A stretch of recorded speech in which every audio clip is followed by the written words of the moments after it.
You are now tuned in with your favorite dark-skinned friend with a beard.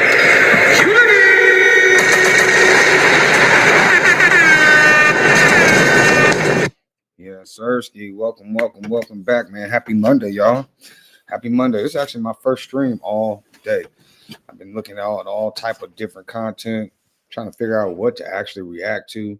I feel like everybody reacted to the same thing, so it's just like, I'm gonna figure this thing out. You know what I'm saying? But this video being brought to you by Akira X S4T, and what do you call it? It's saying Tasha K exposes Teyana Taylor's HIV secret. This is bad. That's what this video is about. If you don't know about Teyana Taylor, she is the industry sweetheart, pretty much. She was in a relationship with basketball player Iman Shumpert. They were married for a while, had some babies. She got out of a relationship, got with Aaron Pierre. That was very short-lived. It was all lovey-dovey, and then all of a sudden they was just not talking to each other at all. So, what do you call it? Now Tasha K, she got some extra info, allegedly, on what's going on with Teyana's health status. So, yeah, that's what we're going to tap into today. So, if you like the video, y'all make sure y'all press the like button, comment, subscribe, hit that notification bell, and hit the hype star so that they know that that you like the content. You know what I'm saying? That y'all messing with your boy. So let me check the YouTube feed real quick. Make sure we are live and kicking. View my channel. Once again, shout out to the 330 subscribers that are on here, man. We are well on our way to our 500 mark. Y'all keep on sharing. Just keep building this this ADED community, one stream at a time. You feel me? All right, let's go. Yeah, we are good on YouTube. Cool beans. And let me check the Twitch stream real quick. And then we can go ahead and get this video started. Y'all make sure y'all put y'all W's in the chat. Let me know who's in here. Y'all let me know how y'all Monday going so far. Beginning of the week. It's hard sometimes to get in your grind, man, on that Monday. I ain't gonna lie. That's why this is my first stream of the day. But I said, you know what? We got to get in it. We got to get on it. It's people that are actually waiting to watch something. So we here. Consistency is key, baby. Consistency is key. I've been going like 34 days straight on YouTube now. So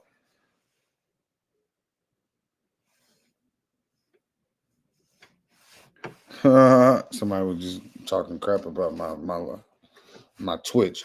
They said my Twitch is dead. I was like, shit, I just started. So I need y'all to go ahead and subscribe to my Twitch so we can get that page swinging too. You know what I mean?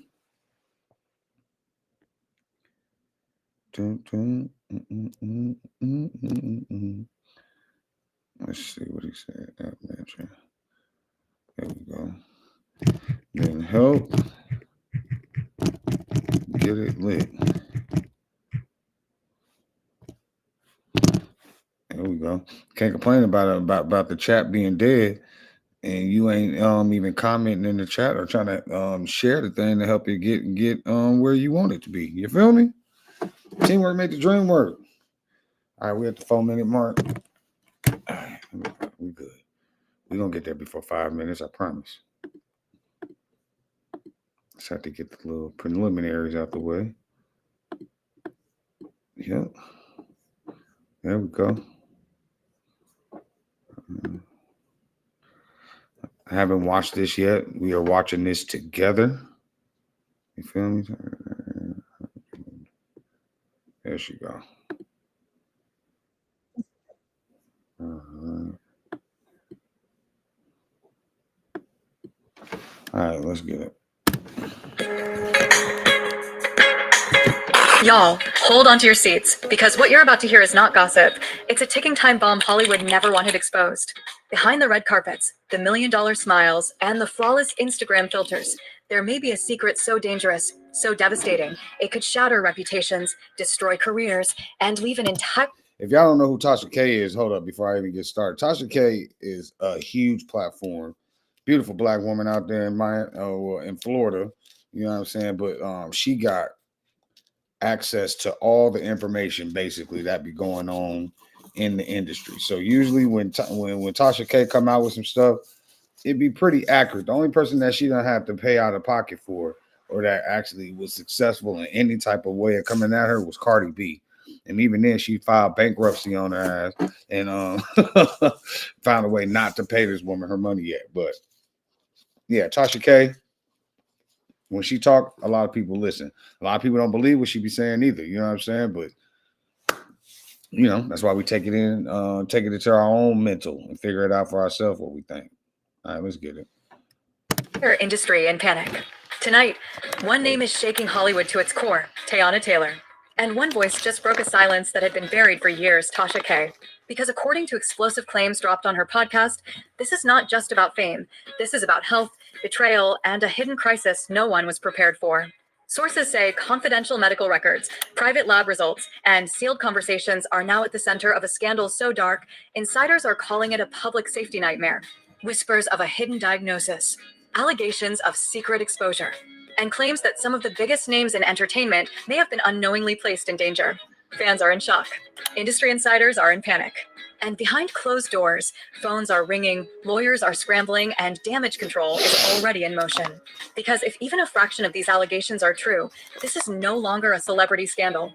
This becomes a health crisis, a career-ending revelation, and a story that could permanently rewrite the image of one of Hollywood's most protected stars. So before we go any further, ask yourself one question. No, yeah, let me ask y'all one question first. Why is one person's, health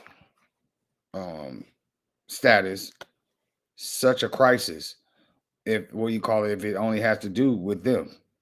You know what I'm saying? If they're the only one that have to deal with this situation and what's going on with their bodies, health wise, why is it a crisis? You know why it's a crisis? Because they all out there having sex with each other. That's why.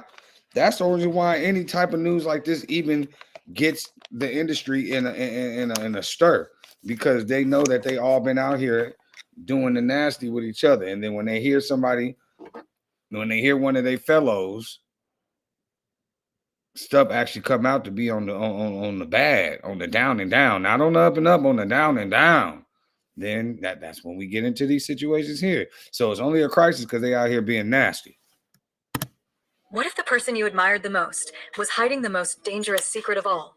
Because once you hear what Tasha K is about to reveal, there may be no turning back. Or was it a relationship? Here's the thing. I know TT got upset with me when I said that she was too clingy. That was given too much too soon. What Tasha K revealed next was not something Hollywood was ready to hear. Because according to her, behind the flawless skin, the glamorous red carpets, and the carefully curated public image, there was a secret that had been buried for years. Not rumors, not blind items, but what she described as medical history, confidential documents, and private warnings that were never meant to surface. She opened her podcast in a tone that immediately signaled danger. Not playful, not joking, but serious, controlled, almost cautious. And that alone sent shockwaves through listeners. Because when Tasha K speaks in that tone, it usually means she's holding something heavy. She told her audience that Hollywood was not just built on fame and talent, but on silence, agreements. So pumped because I just picked up my 1-800 contacts order. This is literally the best place to order your contacts. Let me tell you why. Make sure you press the like button. 2 days ago. That's teleporting to my house. Second off, Silence, agreements, cover-ups, and secrets powerful enough to destroy entire careers. Then she said the name, Teyana Taylor, and suddenly the room went quiet. According to Tasha, the story she was about to tell wasn't new. It had been circulating quietly behind the scenes for years, whispered among insiders, hinted at in closed circles, and carefully kept away from the public. But now, she claimed the silence was over. She alleged that Teyana had been hiding a serious health condition for a very long time. Not something minor, not something temporary, something that could allegedly affect intimate partners, professional relationships, and potentially anyone who came too close. Tasha claimed this wasn't speculation.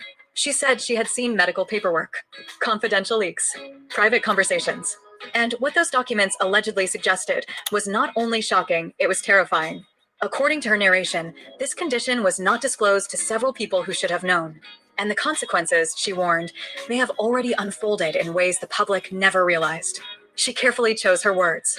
Allegedly, according to documents, based on confidential sources, but the implication was unmistakable, that this wasn't just about one person. This was about risk, exposure, and a chain reaction that may have quietly spread through Hollywood's most powerful circles. And then, she brought up relationships. Tasha claimed that during Teyana's most vulnerable period, right after her divorce, decisions were made that would later raise serious questions. She described Teyana as emotionally unstable at the time. See, that's what I'm saying, man. Like, she was married, but her and Iman allegedly had a very open relationship. They used to bring a lot of people into they circle. You know what I'm saying? And that's dangerous, especially if it ain't somebody that you know. You know what I'm saying? I know the way that they was doing it was, you know, get you a little escort. You pay them to leave. You pay them not to stay around. You feel me? So they had a lot of that stuff going on.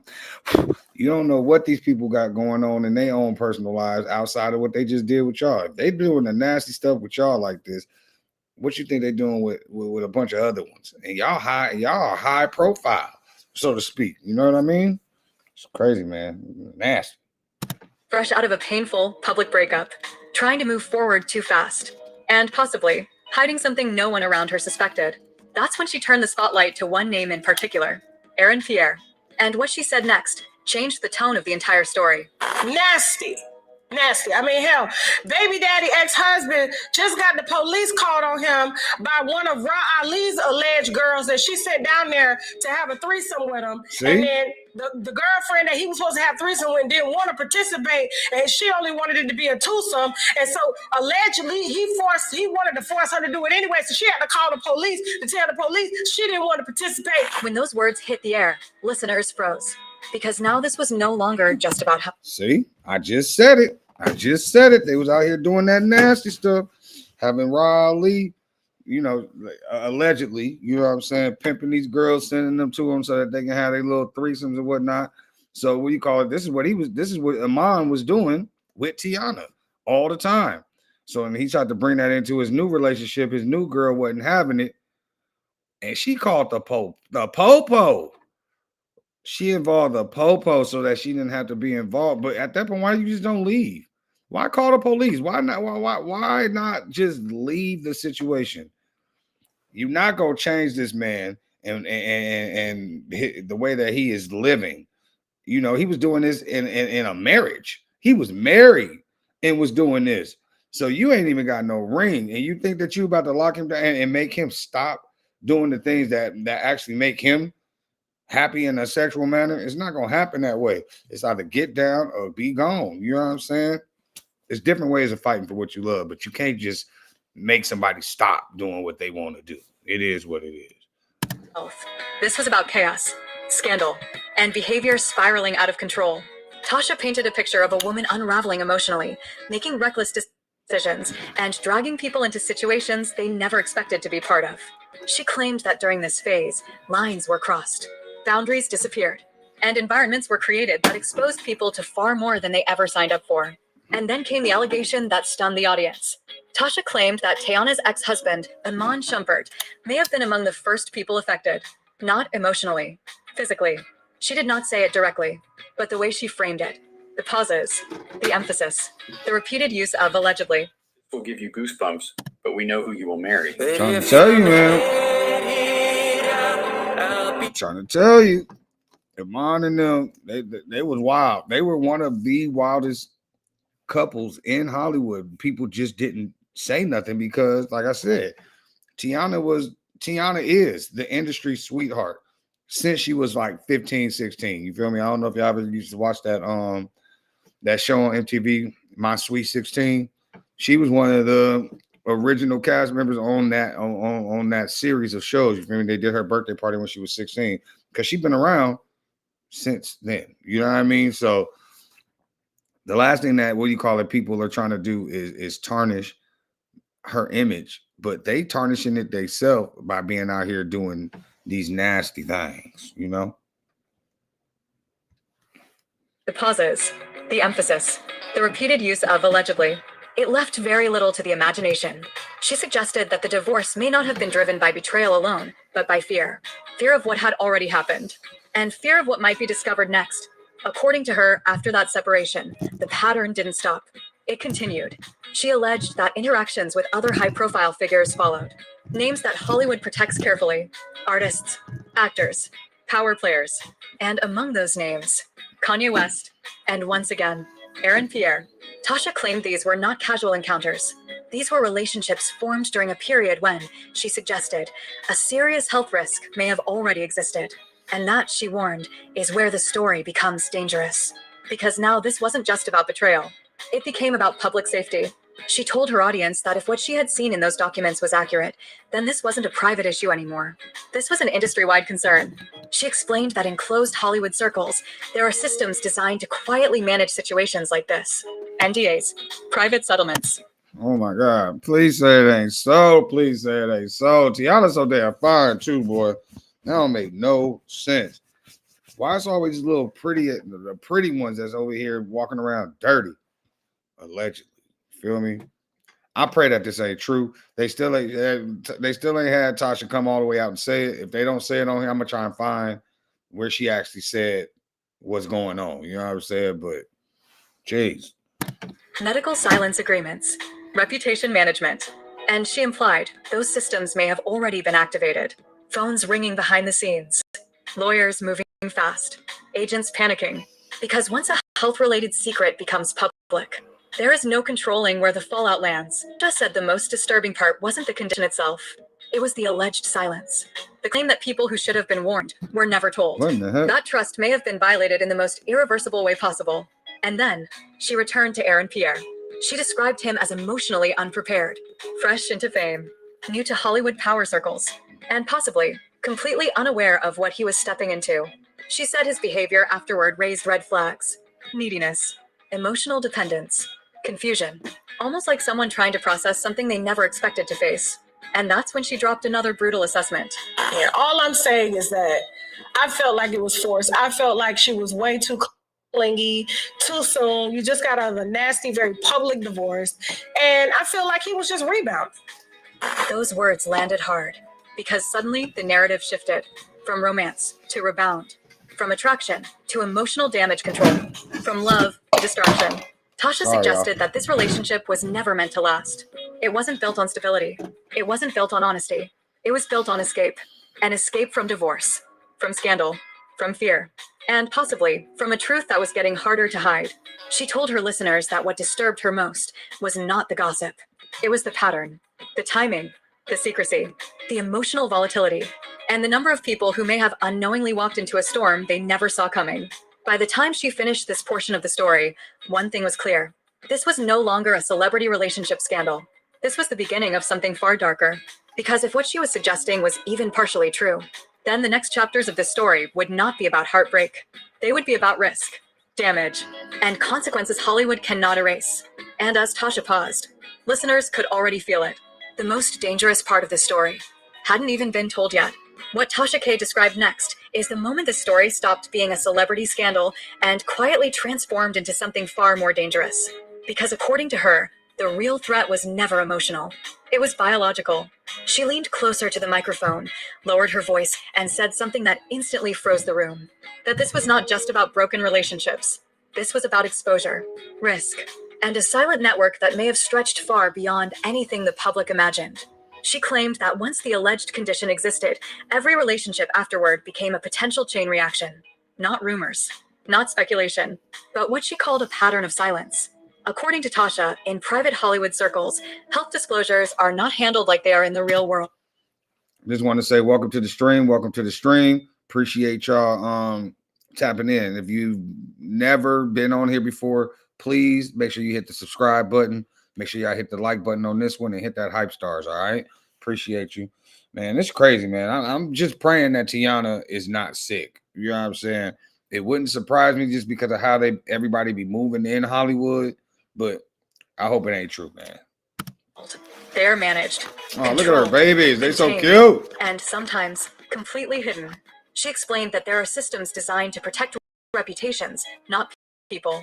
Doctors who sign confidentiality agreements, seal records, managers who redirect narratives. And in that system, truth becomes optional. She told her listeners that the most disturbing part of what she uncovered was not the diagnosis itself. It was the timeline. Because according to her alleged documents, this condition may have existed long before several high-profile relationships began. And if that was true, then people may have been placed at risk without consent. She said there were whispers behind the scenes, quiet warnings, private calls, subtle distancing, but nothing ever reached the public. Until now. And then, she addressed the emotional side. Because risk alone does not destroy relationships. Fear does. She described how insiders allegedly noticed a shift in behavior. Isolation, mood changes, sudden breakups, abrupt exits from long-term plans. Almost like people were leaving not because they wanted to, but because they were afraid of staying. She suggested that at least one partner began asking questions. Hard questions, medical questions, questions that did not have easy answers. And when those questions surfaced, relationships collapsed overnight. No public explanation, no statements. That's what I'm saying, though. Like, what? See, now when I did the video about Teyana and Aaron breaking up, they was talking about because he went back to like having a trans lover or some crazy crap. It was a crazy title. We reacted to that. Y'all went and got that video popping. It was like 1,500, 1,600 views. But this one, you know what I'm saying?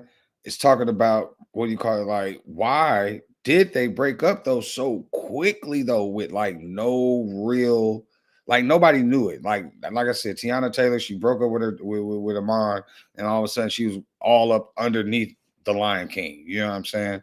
And then all of a sudden they just broke up. A girl having that package, that could be a good reason to be like, you know what, I'm packing up before I get that package my damn self. You know what I mean? Oh man. Silence. And then she returned to Aaron Pierre. This time, not as a rebound, but as a possible turning point. Tasha claimed that this relationship was where the alleged secret became impossible to contain. Because Aaron, according to her, was emotionally different from the others. More attached, more vulnerable, more invested. She described him as someone who expected stability, but instead found himself inside confusion, secrecy, and emotional chaos. And what she said next painted a picture that left listeners uneasy. She claimed that after the relationship ended, people around Aaron noticed that fool Aaron Pierre looked like he cried when he watched cartoons. Am I tripping? signs of distress, anxiety, withdrawal, and behavior that suggested someone struggling with something they did not know how to explain. And that's when Tasha made one of her most chilling statements. She said this was the moment when the situation quietly became an industry warning. Not public, not official, but whispered. Managers talking to managers, agents calling agents, doctors issuing private advice. She alleged that certain people were discreetly told to get tested. No announcements, no alerts, just silent precautions. And then she asked the question that shifted the tone of the entire podcast. What if this didn't stop with one relationship? What if it didn't stop with two? What if this was never contained at all? She told her audience that based on what she had seen, the alleged network extended further than anyone realized. Not just partners, but collaborators, artists, actors, producers, people who shared intimate spaces during tours, filming, and private gatherings. And then, she said the name that sent shockwaves through the chat. Leonardo DiCaprio. She did not accuse. She did not confirm. But she raised the possibility that if this pattern continued unchecked, even the highest levels of Hollywood could have been affected. And that's when she paused. Because now the room understood something critical. This was no longer gossip. This was a public health scenario. She told her listeners that in situations like this, silence becomes the most dangerous weapon of all. Because the longer people remain unaware, the larger the damage becomes. And then, she shifted the focus back to behavior.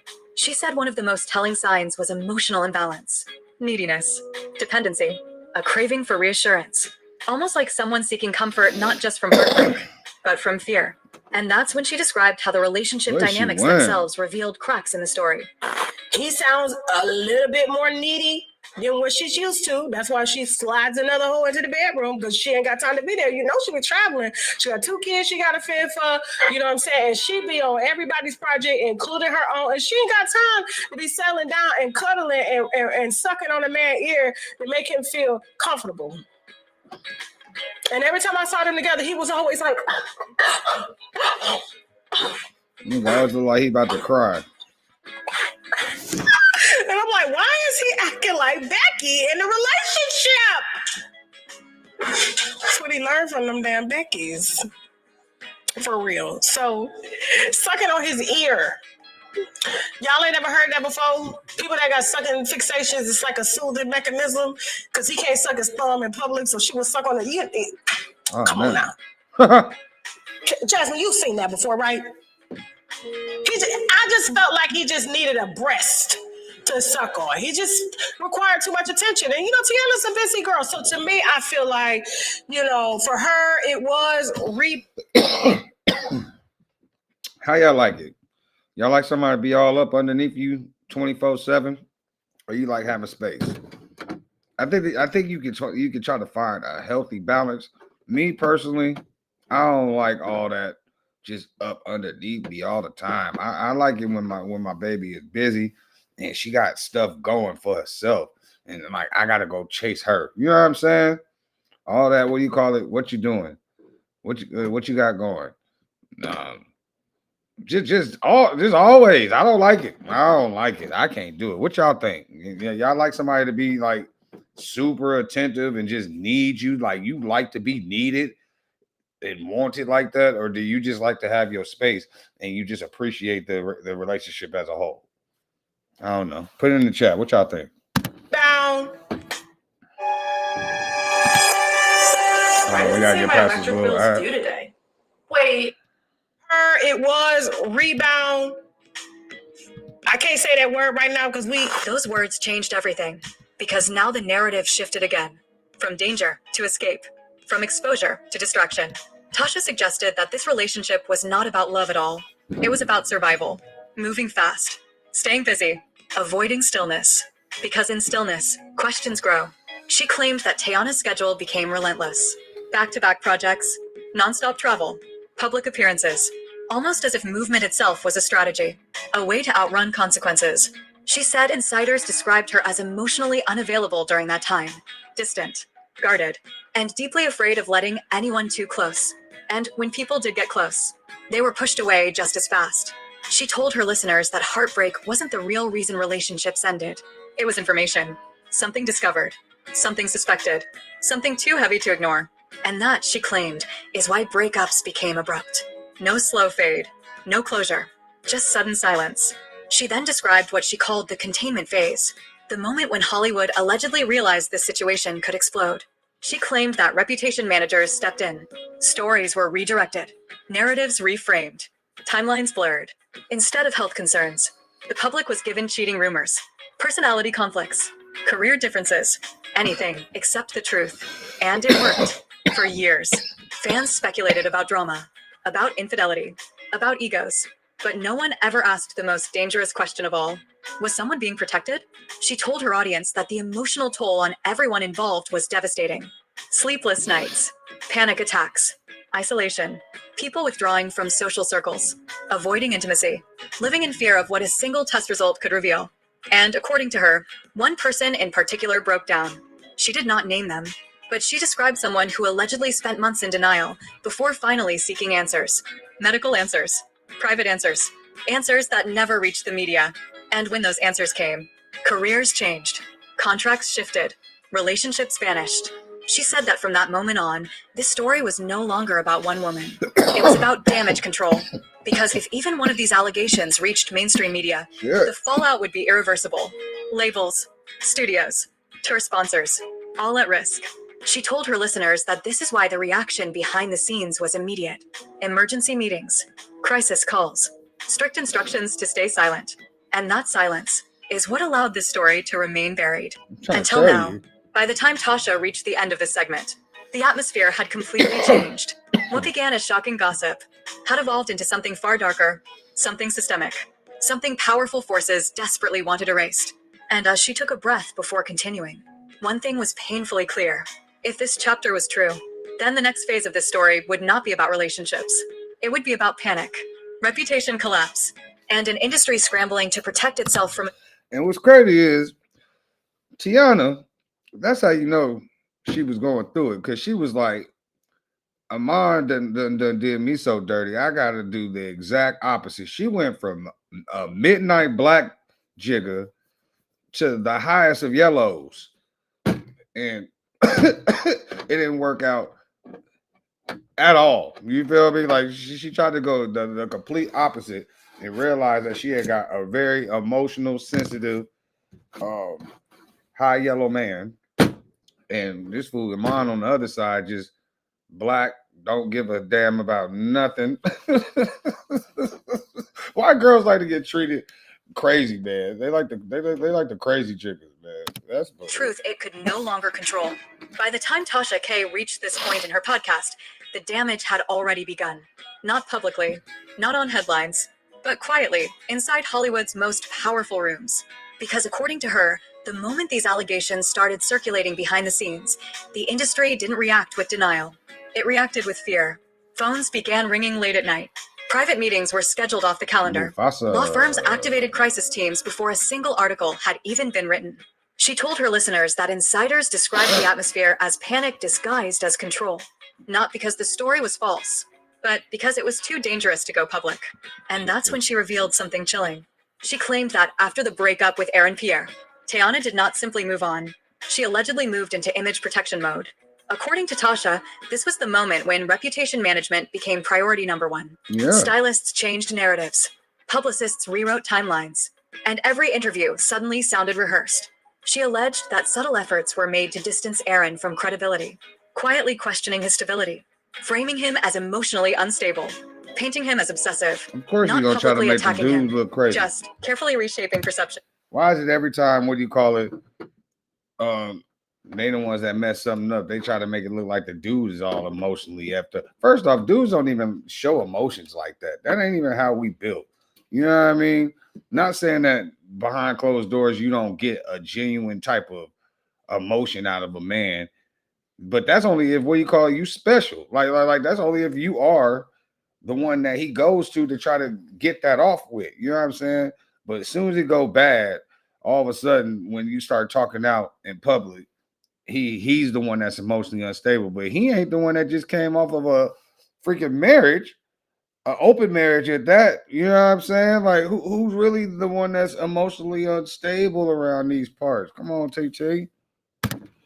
And she warned her audience, when credibility disappears, truth becomes very easy to bury. She claimed that insiders saw a sudden shift in how Aaron was treated. Fewer invitations, projects slowing down, connections cooling. Almost as if someone had whispered something about him, something that made people step back. And according to her, that whisper did not come from coincidence. It came from influence. She said this was the moment when the story turned strategic. Because once fear enters the room, power takes control. She described Hollywood as an ecosystem that survives on silence. And when silence is threatened, the system responds. She told her listeners that this was when industry containment truly began. Narratives were redirected. Instead of questions about health, the public received stories about heartbreak. Instead of rumors about exposure, fans were fed relationship drama, cheating headlines, ego conflicts, creative differences, anything except the real danger. And it worked. For a while. Because while fans argued over loyalty, executives quietly managed risk. She claimed that behind the scenes, certain people were advised to disappear from public spaces. No red carpets, no parties, no late night appearances. Testing appointments were scheduled discreetly. Medical confidentiality agreements were signed. And conversations that once felt casual suddenly felt legally sensitive. She said one insider described it as a silent quarantine without walls. No lockdowns, no announcements, just distance. Distance from people, distance from situations, distance from questions no one wanted to answer. And then, she addressed social media. Because according to her, the moment fragments of this story began leaking into online spaces, Hollywood lost control. Private DMs, anonymous blinds. Wait a minute. I have how many 401ks? Jobs change, emails change, names just change. Get into the stream, man. Make sure y'all press. Know existed. Got to get into the stream. Make sure y'all press that like button. Make sure y'all comment. Let me know who up in here, man. Appreciate y'all tapping in. Lines, cryptic tweets. Fans began noticing patterns. Breakups without explanation. Artists canceling appearances. Sudden retreats from public life. And with every unexplained decision, speculation grew. She told her listeners that at one point, a major label reportedly delayed a project without explanation. Another studio quietly restructured a contract. And one A-list celebrity allegedly demanded new clauses in their health disclosure agreements. No one said why, but insiders understood. Something had frightened the industry. And that's when Tasha returned to the most controversial claim of all. That after the breakup, Teyana allegedly used her influence to control the narrative. Not through interviews, not through statements, but through access. She claimed that certain journalists suddenly stopped asking questions. Certain bloggers stopped posting.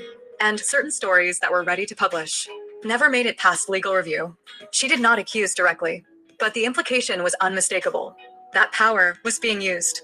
And then she paused, lowered her voice, and said something that sent a wave of unease through her audience. That the emotional fallout from this situation may have been far worse than anyone realized. She described sleepless nights, panic attacks, people isolating themselves out of fear of tests, results, and consequences. She said insiders witnessed at least one person completely withdraw from public life for months. No interviews, no sightings, no explanations, almost as if they were waiting for something or someone. And then she turned back to the relationship dynamics one final time. Because she said the most revealing clue was not medical, it was emotional. She described how Aaron's behavior, in hindsight, now made sense. The neediness, the craving for reassurance, the constant search for comfort. Almost like someone sensing danger without understanding it. And that's when she delivered the assessment that sealed this chapter of the story. People think it was a PR relationship. I feel that it was. I feel like it was mutually beneficial. They both could use the PR. This helped her to distract from what was going on with Eamon. Is that his name, Jasmine? Iman. Now that he's Iman. Okay, y'all know I'm bad with names. And so it was those words landed like a verdict. Because now the narrative shifted one final time. From romance to distraction. From connection to strategy. From scandal to cover. Tasha suggested that this relationship may never have been about love. It may have been about visibility, redirecting attention, rewriting headlines, keeping focus away from something far more dangerous unfolding behind closed doors. For sure. She said that timing alone raised red flags. Right after divorce, right after rumors, right before questions could surface. Almost too perfect. She told her listeners that this is how Hollywood often handles crises. Not by denying, but by distracting. Create a new narrative. Introduce a new romance. Flood the timeline with fresh images. And while the public debates love stories, the real problem quietly disappears. She definitely did that. As soon as her and Iman, like I said, as soon as her and Iman broke up, all of a sudden she was with Aaron Pierre. And everybody was looking like, huh? When did this happen? You feel me? Man, ain't nothing like a woman scoring, boy. That fool, and that hurt that nigga so bad. That fool was trying to get alimony. He was like trying to get spousal support. Like he was trying to come at her like the female used to come at the male. It was a bad look. It was rough. Claimed this tactic bought time. Months, maybe years. Enough for contracts to be renegotiated, for records to be sealed, for people to quietly move on. But what no one anticipated was Tasha K. Because according to her, the reason she finally spoke was simple. She said people had been hurt, not emotionally, but physically. And silence was no longer ethical. She told her audience that what disturbed her most was not celebrity behavior. Shout out to the 10 people in the stream over here on YouTube, man. Appreciate y'all tapping in. It was the pattern of protection, the way power shields itself, the way truth is buried under influence, and the way people without power are left to deal with consequences alone. She said that in this case, if even one person had been placed at risk unknowingly, then the story deserved to be told, no matter how uncomfortable, no matter how explosive. And she warned her listeners, this was only the beginning. Because once fear spreads through an industry, it leaves traces, legal traces, medical traces, digital traces, and sooner or later, someone talks. She ended this portion of the podcast with a statement that sent chills through the chat, that there were still names she had not mentioned, still documents she had not shown, and still connections she had not revealed. Not yet, because according to her, The full map of the story would not only expose relationships. This game is crazy different. Teyana look good with short hair, long hair. If you actually just pay attention, she got a different hair style every clip. She don't be messing around with them wigs. Relationships. It would expose systems. Systems that protect fame over safety, silence over truth, and power over people.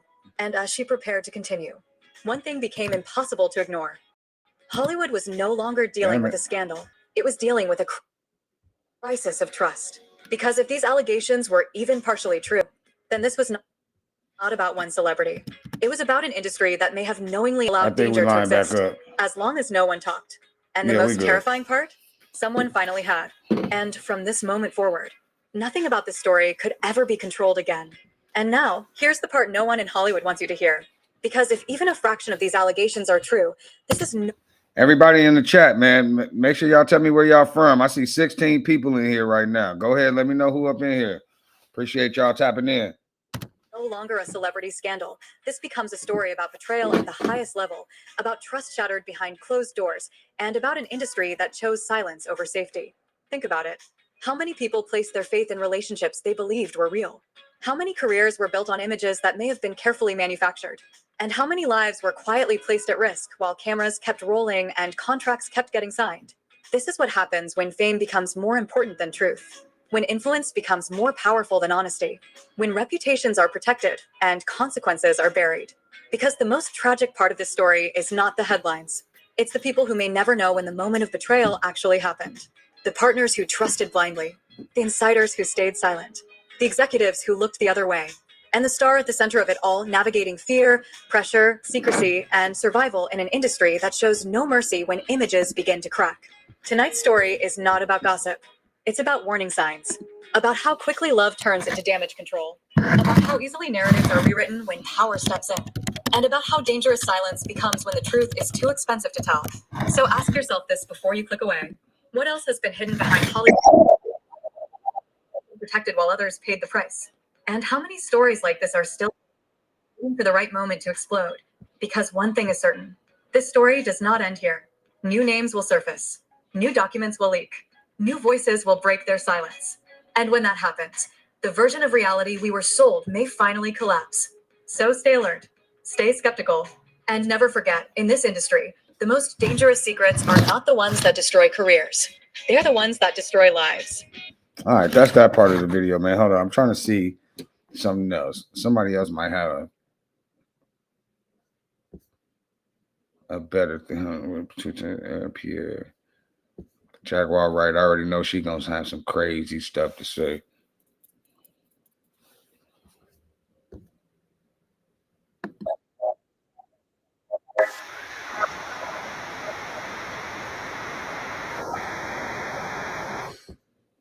That's us right there. What's up? They got us in the mix stream.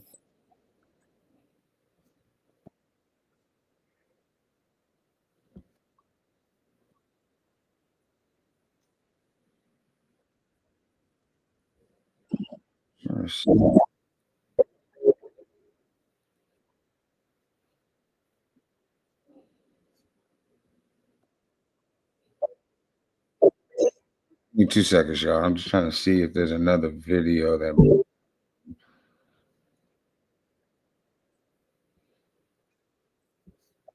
I think the one that I saw at the top was this.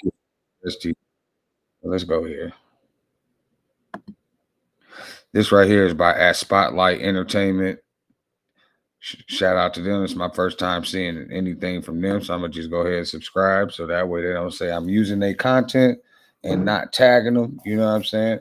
Y'all were after that. Y'all are after the first video we watched. You feel me?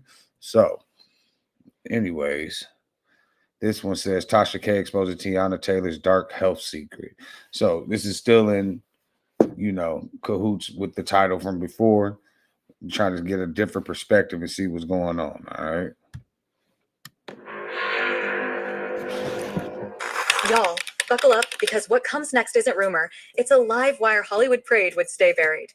Beyond the velvet ropes, the camera-ready grins and perfectly curated feeds lurk something so volatile, so ruinous, it threatens to crack legacies, erase futures, and throw an entire machine into chaos. Tonight, one name rattles the industry to its spine, Teyana Taylor. And one source has shattered a hush that lasted years, Tasha K. Because by her own account, delivered through a bombshell broadcast, this isn't about clout. It's about risk, trust, and a concealed emergency nobody saw coming. Insiders point to guarded files, discrete test data, and locked exchanges now circling a controversy so grim, veterans warn it reads like a safety alarm. Murmurs of an undisclosed condition, accusations of quiet exposure, and assertions that powerful figures in entertainment could have been unknowingly put at risk. Supporters are stunned. Executives and gatekeepers are rattled. Meanwhile, behind sealed suites, phones light up, attorneys mobilize, and crisis plans are already unfolding.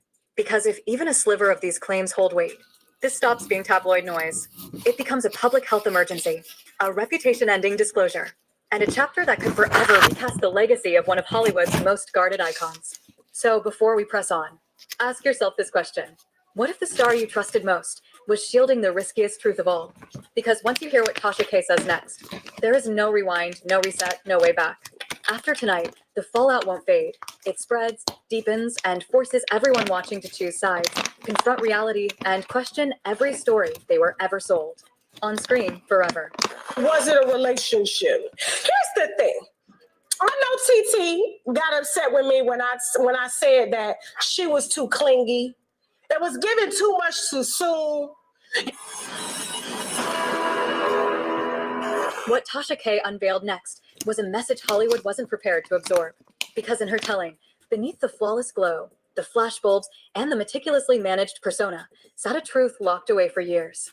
Not chatter, not gossip columns, but what she framed as records, sealed materials, and private cautions never meant to breathe air. She launched her podcast with a cadence that rang alarms instantly. Not teasing, not sarcastic, but firm, measured, almost guarded. That shift alone rippled through the audience. Because when Tasha K used... If y'all can hear the audio fine, just put a thumbs up in the chat for me. Let me know that the audio is fine. that voice, it usually means the wait is real. She reminded listeners that Hollywood isn't sustained by talent alone, but by quiet, contracts, cleanups, and secrets strong enough to erase livelihoods. Then she spoke the name, Teyana Taylor. And just like that, everything froze. According to Tasha, the account she was about to share wasn't breaking news. It had drifted backstage for years, murmured among insiders, alluded to in private rooms, and intentionally shielded from daylight. But now, she said the hush had ended. She asserted that Teyana had concealed a severe health issue for an extended time. Not a small concern, not a passing phase. Something that could allegedly impact partners, working ties, and anyone drawn too near. Tasha insisted this wasn't guesswork. She claimed access to clinical files, restricted disclosures, personal exchanges, and what those materials allegedly pointed to was more than startling. It was alarming. By her account, this issue wasn't shared with people who should have been informed. And the fallout, she cautioned, may have already played out beyond public sight. She was precise with language, allegedly, as shown in documents, per confidential sources. Yet the meaning was crystal clear, that this stretched far beyond one individual. This was about danger, transmission, and a domino effect that may have quietly touched Hollywood's inner circle. Then, she shifted to personal ties. Tasha alleged that during Teyana's most fragile chapter, just after the divorce, choices were made that later sparked serious concern. She painted Teyana... Nasty. I mean, hell, baby daddy ex-husband just got the police called on him by one of Ra Ali's alleged girls that she sent down there to have a threesome with him. And then the girlfriend that he was supposed to have threesome with didn't want to participate, and she only wanted it to be a twosome. And so allegedly he wanted to force her to do it anyway. So she had to call the police to tell the police she didn't want to participate in the threesome. When those statements hit the stream, everything locked up. Because now it wasn't just a health Why discussion. she just didn't leave? It was about disorder, fallout, and choices spinning beyond control. Tasha sketched the image of someone emotionally coming apart, acting without restraint, and pulling others into situations they never agreed to enter. She alleged that during this stretch, limits were ignored, lines blurred, and spaces were formed where people were exposed to far more than they ever consented to. Then came the claim that jolted listeners. Tasha suggested that Teyana's former husband, Iman Shumpert, could have been among the earliest impacted. Not on an emotional level, on a physical one. She never stated it outright, but her delivery said enough. When she said on a physical one, what y'all think she be, man? He might have been affected, not infected, but affected physically. See, they be throwing these titles out here and leave everything so broad, man, to make you just think that that's what's going on.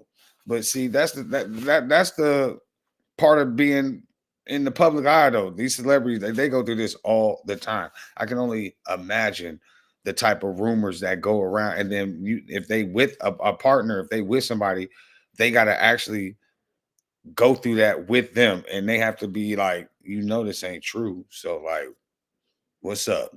Like having to defend yourself about some stuff that you ain't a part of.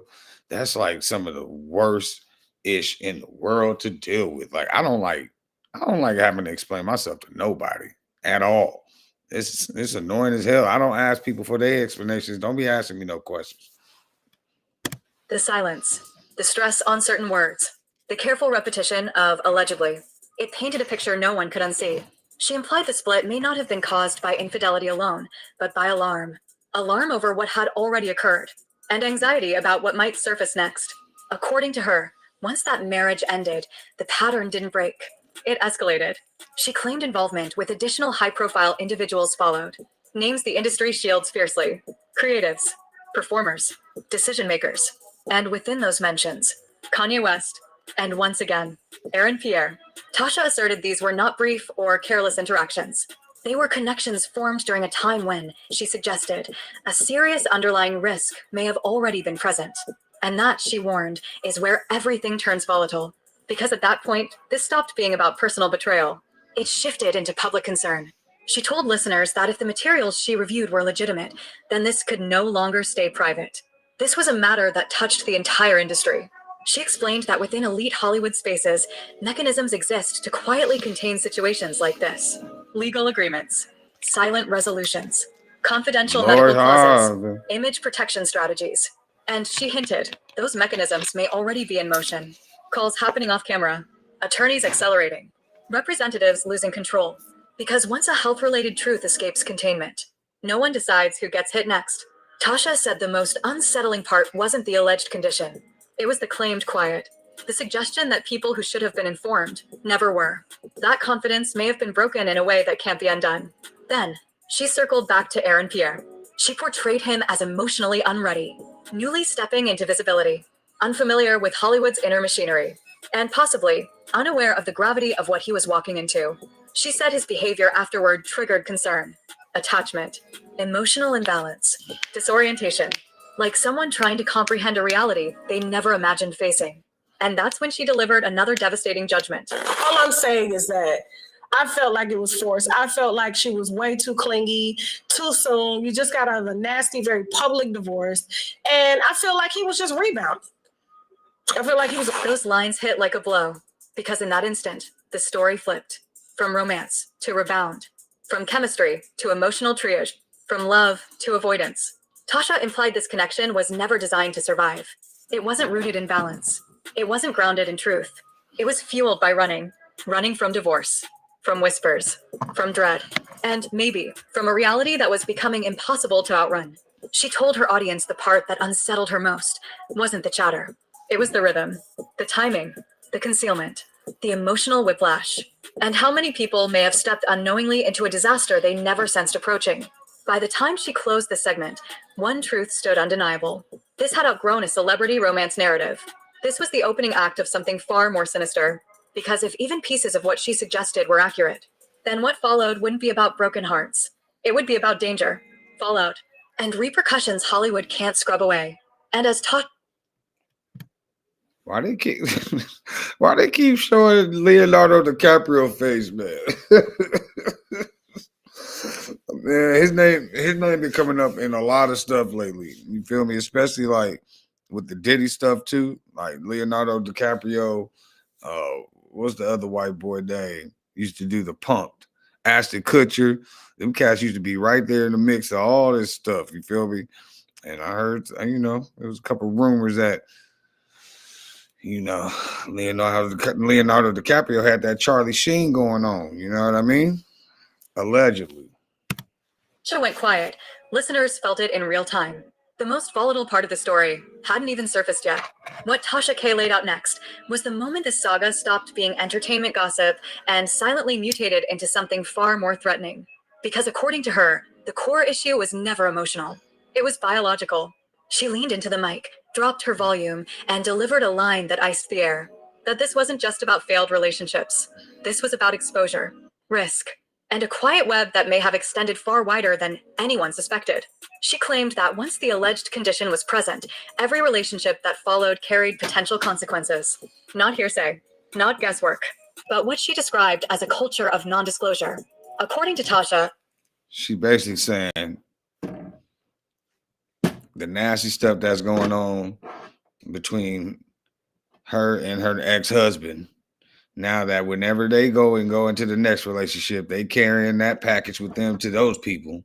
And then when them people get out of their relationship, now they done went and you know what I'm saying? It's a domino effect, man. Oh my God, man. Oh my God. Stay prayed up.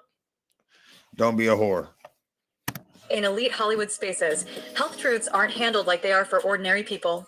They're curated, managed, suppressed, and at times, erased entirely. She explained that entire systems exist to shield images, not lives. Physicians bound by silence. Attorneys locking files away. Handlers steering attention elsewhere. And within that framework, honesty becomes negotiable. She told listeners the most chilling element wasn't the alleged condition itself. It was the sequence. Because based on what she said the documents showed, this issue may have predated several major relationships. And if that was accurate. Honestly, I thought he was gay. I'm not going to lie. So when it turned up that he was with Teyana Taylor, I was like, damn, how did he pull her, bro? I thought he was giving completely the other side. And then I realized who he was from some movie I had watched.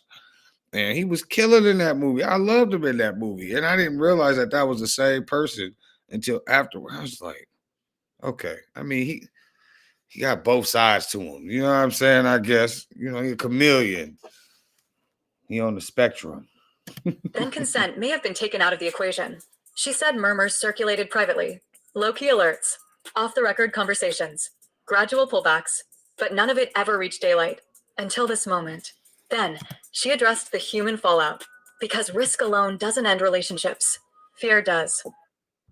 She described insiders allegedly witnessing a behavioral shift, withdrawal, emotional swings, sudden endings, quick exits from future plans, as if people weren't leaving because they chose to, but because staying felt dangerous.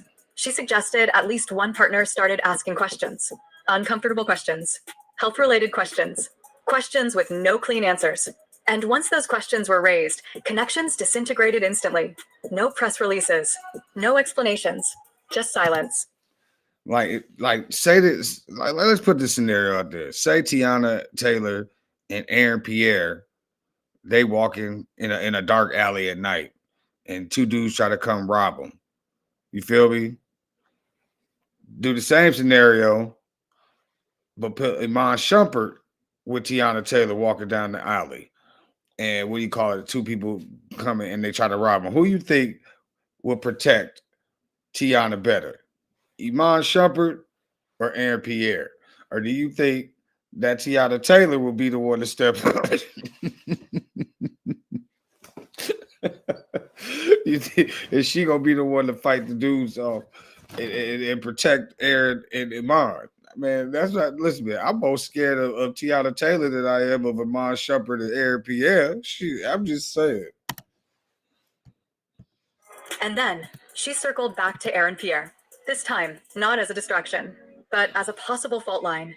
Tasha asserted that this was the connection where the alleged truth could no longer stay buried. Because Aaron, she said, wasn't like the rest. More emotionally open, more exposed, more deeply committed. She portrayed him as someone searching for grounding, only to be pulled into uncertainty, silence, and emotional disorder. And what she revealed next sketched a scenario that made listeners shift uncomfortably. She claimed that once the relationship ended, those close to Aaron noticed changes, nervousness, pulling away, and conduct that looked like someone carrying a weight they couldn't put into words. That's when Tasha delivered one of her most unsettling remarks. She said this was the point where everything quietly turned into an industry alert. Not public, not documented, but murmured. Managers briefing managers. Agents checking in with agents. Physicians offering off-the-record guidance. That nigga was She in a fur alleged that coat certain with individuals his were shirt subtly off. advised to get tested. No statements, Looking like a no 70s notices, pimp. just hushed precautions. Then she posed the question that altered the energy of the entire show. What if this wasn't limited to one situation? What if it didn't stop at two? What if it was never controlled to begin with? She told listeners that from what she claimed to review, the alleged web stretched wider than anyone assumed. Not only partners, but collaborators, creators, actors, executives, people sharing close quarters during tours, sets, and private events. And then she spoke the name that electrified the chat. Leonardo DiCaprio. I'm telling you, they just keep bringing his face up, man. That fool Leo is a wild boy. Y'all don't even know. She didn't accuse. She didn't verify. But she introduced the possibility that if this pattern truly went unchecked, even the most untouchable tears of Hollywood might not have been immune. And that's when she stopped. Because by then, everyone grasped the shift. This had moved past rumor. This was a public health situation. She told her audience that in cases like this, silence becomes the most lethal tool. Because the longer people don't know, the wider the fallout spreads. Then, she redirected attention back to conduct. That fool She said two-step one of the was so clearest good. indicators was emotional instability, clinginess, reliance, a desperate need for reassurance, as if someone was searching for safety not only from heartbreak, but from dread. And that's when she No, he was explained how the walking like she relationship was dynamics walking. themselves exposed fractures in the narrative. He sounds a little bit more needy than what she's used to. That's why she slides another hoe into the bedroom, because she ain't got time to be there. You know, she was traveling. She got 2 kids she got to fend for. This ain't allegedly. This is what her and Iman used to do. You feel me? And that's what if you just getting into the stream, man, a little bit ago, it was talking about how Iman, he had just ordered basically a call girl to come to the house so him and his girl could have a threesome. The girlfriend only wanted to have a twosome, ends up calling the cops because Iman tried to force her to have the threesome. Bad business. But that's because he was conditioned to how he had it with his wife. This is what I'm saying. The girlfriend is trying to lay it down to the point and telling him, no, I'm not on this. My thing is, if she wasn't about it, then she should have just left. You feel me? But she didn't want to leave him, but she didn't want that call girl having no parts of him either. So then they get in the position that they were in. You know what I'm saying? It's a while. At the end of the day, learn your partner before you start trying to implement certain things. Or if you're gonna do that type of stuff, do it from the jump. So that way there's no surprises at all. You feel me? It ain't like, you know what I mean, man.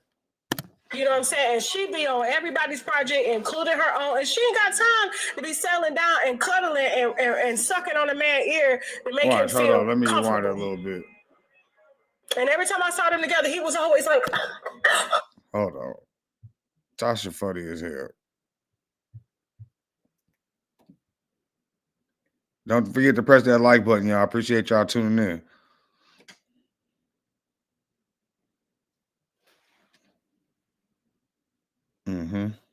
That'll work.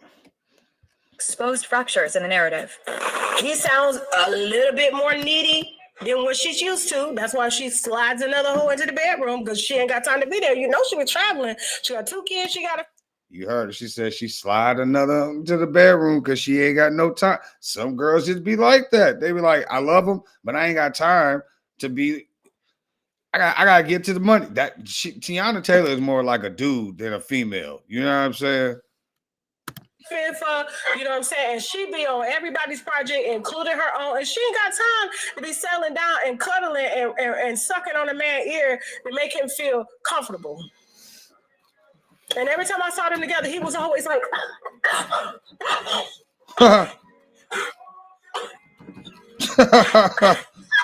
I'm like, why is he acting like Becky in a relationship? That's what he learned from them damn Beckies. For real. So, sucking on his ear. Yes. Y'all ain't never heard that before? People that got sucking fixations, it's like a soothing mechanism, because he can't suck his thumb in public, so she would suck on his ear. Come on now. Jasmine, you've seen that. She said that this fool had a sucking fixation So because he couldn't suck his thumb in public, he used to have Teyana Taylor suck on his ear as a soothing mechanism. Has anybody ever heard of this? And if you have, please let me know in the comments. Before, right? I just felt like he just needed a breast to suck on. He just required to. Those words changed everything. Titty Because boy. now the story shifted again. From danger to escape. From exposure to distraction. Tasha implied this relationship wasn't about love at all. It was about survival. Moving fast. Staying busy. Avoiding quiet. Because in quiet, questions grow. She claimed Teyana's calendar became relentless. Back-to-back projects. Constant travel. Public appearances. Almost as if motion itself was a shield. A way to outrun consequences. She said insiders described. Shout out to the 18 people in the YouTube stream, man. Shout out to the 3 people over there at Twitch. Thank y'all for tuning in, man. Make sure y'all press the like button. Make sure y'all subscribe. If you've not subscribed to the channel, please subscribe. We almost to our 500 mark, all right? One love, y'all. 80. Let's get it. Her as emotionally unreachable during that period. Distant, guarded, and terrified of letting anyone in. And when someone did get close, they were pushed away just as quickly. She told listeners that heartbreak wasn't the real reason relationships ended. It was discovery. Something learned. Something suspected. Something too heavy to carry. Leo, And that, she said, keep is showing why them. breakups were abrupt. That fool in the middle of No everything. slow fade. No explanation. Just sudden silence. She then described what she called the containment phase. The moment Hollywood allegedly realized this could explode. She claimed reputation teams stepped in. Stories redirected. Narratives rewritten. Timelines blurred. Instead of health concerns, I laugh the public every was time. fed cheating rumors. Personality clashes. Career disagreements. Anything except the truth. And it worked. For years. Fans speculated about drama. About betrayal. About egos. But no one asked the most dangerous question of all. Was someone being protected? She told her audience the emotional cost was devastating. Sleepless nights. Panic attacks. Isolation. People withdrawing from social circles. Avoiding intimacy. Living in fear of what a single test result might reveal. And according to her, one person in particular broke down. She didn't name them, but she described someone who allegedly spent months in denial before finally seeking answers. Medical answers. Private answers. Answers that never reached the media. And when those answers arrived, careers shifted. Contracts changed. Relationships disappeared. She said that from that moment on, this story was no longer about one woman. It was about damage control. Because if even one of these allegations reached mainstream media, the fallout would be irreversible. Labels, studios, tour sponsors, all at risk. She told listeners this is why the reaction behind the scenes was immediate. Emergency meetings, crisis calls, strict instructions to stay silent. And that silence is what kept this story buried. Until Iman now, was a dope by the basketball time player. I Tasha ain't gonna finished lie. this segment, the energy had shifted completely. What started as shocking gossip had evolved into something far darker, something systemic, something powerful forces desperately wanted erased. And as she took a breath before continuing, one thing was painfully clear. If this chapter was true, the next phase wouldn't be about relationships. It would be about panic, reputation collapse, and an industry scrambling to protect itself from a truth it could no longer control. By the time Tasha K reached this point in her podcast, the damage had already begun. Not in headlines, not in public, but quietly, inside Hollywood's most powerful rooms. Because according to her, the moment these allegations started circulating behind the scenes, the industry didn't react with denial. It reacted with fear. Phones started ringing late at night. Look, y'all, I got 20 of y'all in the chat, man. Don't be stalkers. Say what's up. Put your W's in the chat. Let me go ahead and get y'all your shout outs, all that good stuff. I got a special shout out just for those that actually make a chat and get this stream popping. Let's go ahead and talk about it. What y'all think? What y'all think right now? Y'all think Teyana living foul out here and caught some stuff and spreading it throughout the place? But see, she's not one of the people that's going from person to person to person to person like that, though. You feel me? Like, I don't hear a lot about Teyana like that. So if something doesn't happen and it doesn't happen, it's within a certain triangle of people. You know what I'm saying? I mean, it's not cool either way it go if that's what's going on. You know what I'm saying? I feel like once you get to that point, you just need to steady yourself, period. But Aaron Pierre, that definitely was a rebound. Definitely was on some light-skinned needy stuff. Yeah, and Teyana was trying to, Teyana and Iman should have never broke up because they both went to different relationships and tried to do the same things that they was doing in their relationship, and it backfired on both of them. You know what I'm saying? So, yeah, it's crazy. Private meetings were scheduled off the calendar. Law firms activated crisis teams before a single article had even been written. She told listeners insiders described the atmosphere as panic disguised as control, not because the story was false, but because it was too dangerous to go public. And that's when she revealed something chilling. She claimed that after the breakup with Aaron Pierre, Teyana didn't simply move on.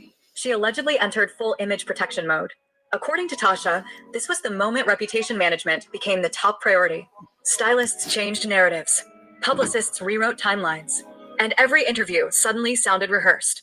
She alleged subtle efforts were made to strip Aaron of credibility, quietly questioning his stability, framing him as emotionally unstable, painting him as obsessive, not publicly attacking him, just carefully reshaping perception.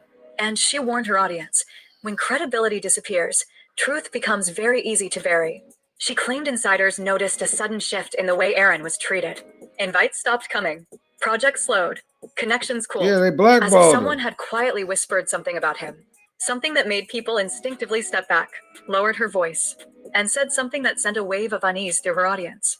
That the emotional fallout from this situation may have been far worse than anyone realized.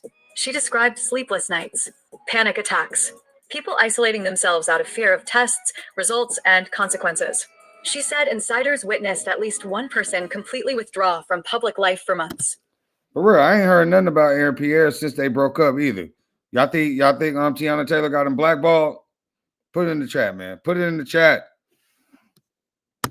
No interviews, no sightings, no explanations, almost as if they were waiting for something or someone. And then she turned back to the relationship dynamics one final time because she said the most revealing clue wasn't medical, it was emotional. She described how Aaron's behavior, in hindsight, now made sense.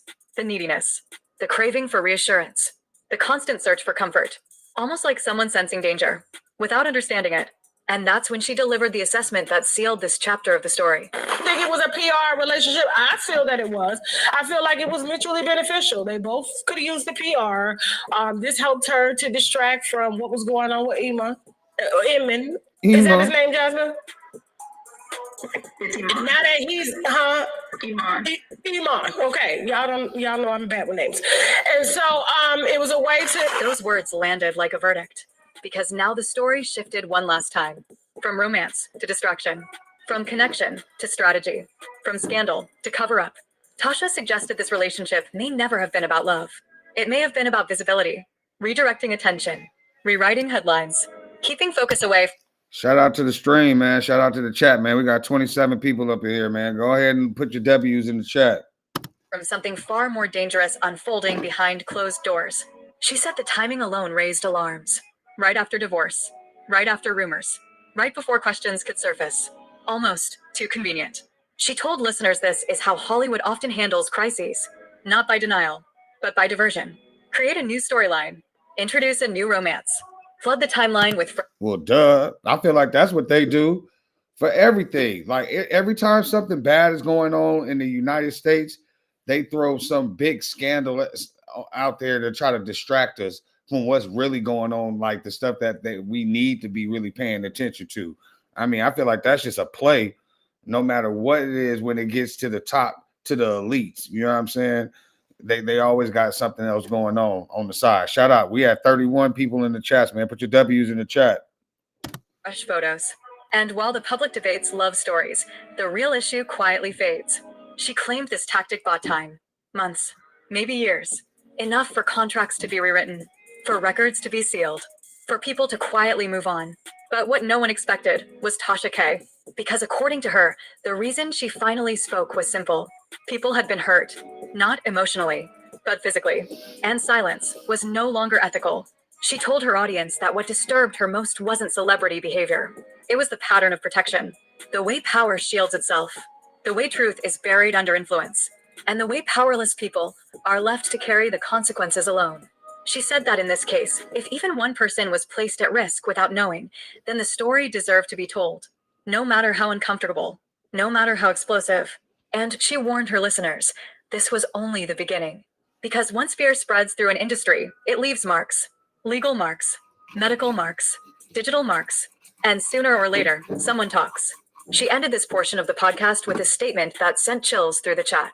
That there were still names she hadn't mentioned, still documents she hadn't shown, and still connections she hadn't revealed. Not yet, because according to her, the full map of the story Her wig would was not about to only fall expose off. relationships, it would expose systems. Systems that protect fame over safety, That motherfucker is silence over talented as truth, hell, though, man. and power over people. And as she prepared to continue, one thing became Oh, now I know why they keep showing Leonardo DiCaprio, because she just did a movie with him. I actually watched that movie. I think it says Another Day, Another Battle or something like that. I don't know, but it was actually really good. It was really good. Y'all go check that out. But Teyana, she is just so talented all the way around. Is that why is that why TT is much slimmer? Man, that's what I say too. Chat. Shout out to Chumba the Cook. I don't know, man. It's like, and her weight be going up and down too. You know what I'm saying? Like 1 minute she be like just like that perfect, like she fit, but she got some meat on her, and then all of a sudden she look kind of, Ariana Grande skinny, kind of suspect with it. You know what I mean? I don't know. Possible to ignore. Hollywood was no longer dealing with a scandal. It was dealing with a crisis of trust. Because if these allegations were even partially true, then this was not about one celebrity. It was about an industry that may have knowingly allowed danger to exist, as long as no one talked. And the most terrifying part? Someone finally had. And from this moment forward, nothing about this story could ever be controlled again. And now, here's the part no one in Hollywood wants you to hear. Because if even a fraction of these allegations are true, this is no longer a celebrity scandal. This becomes a story about betrayal at the highest level, about trust shattered behind closed doors, and about an industry that chose silence over safety. Think about it. How many That people Fendi placed jacket their was faith in hard. I ain't gonna relationships lie. they believed were real? How many careers were built on images that may have been carefully manufactured? And how many lives were Shout out to the stream, man. We got 40 people in here. Make sure y'all put y'all W's in the chat, man. If you have not subscribed, please subscribe. We are on our way to our 500 mark. ADED, baby. Let's keep building. quietly placed at risk while cameras kept rolling and contracts kept getting signed? This is what happens when fame becomes more important than truth. When influence becomes more powerful than This is honesty. the first time I heard when this Chumba the reputations are Cook. protected and consequences are buried. Because the most tragic part of this story is not the headlines. It's the people who may never know when the moment of betrayal actually happened. The partners who trusted blindly. The insiders who stayed silent. The executives who looked the other way. And the star at the center. Like I said, though, Teyana Taylor, though, and this is why she's like our little princess in the hip hop world, man. Like this girl, she act, she sang, she danced, she model. Like she could do it all.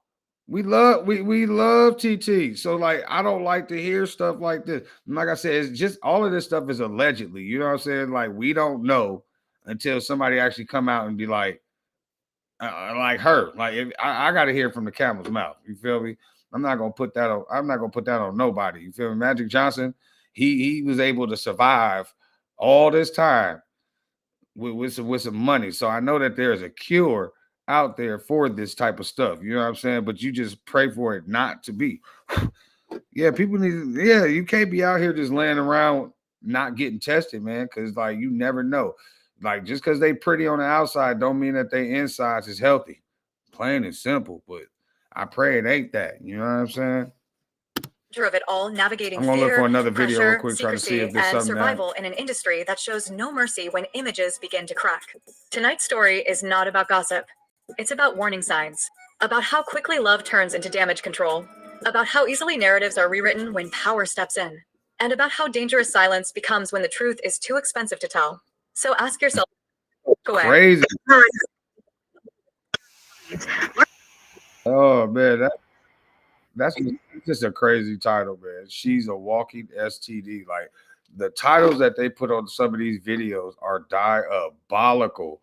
Like you just got you can't put the button and you be like, what the heck is really going on? Real quick.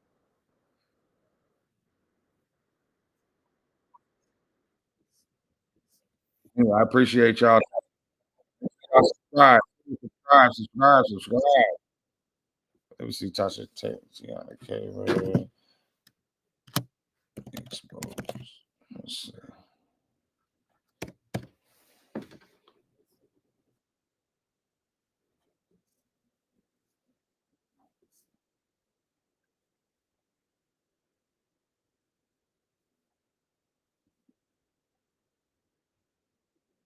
All right, let's go here.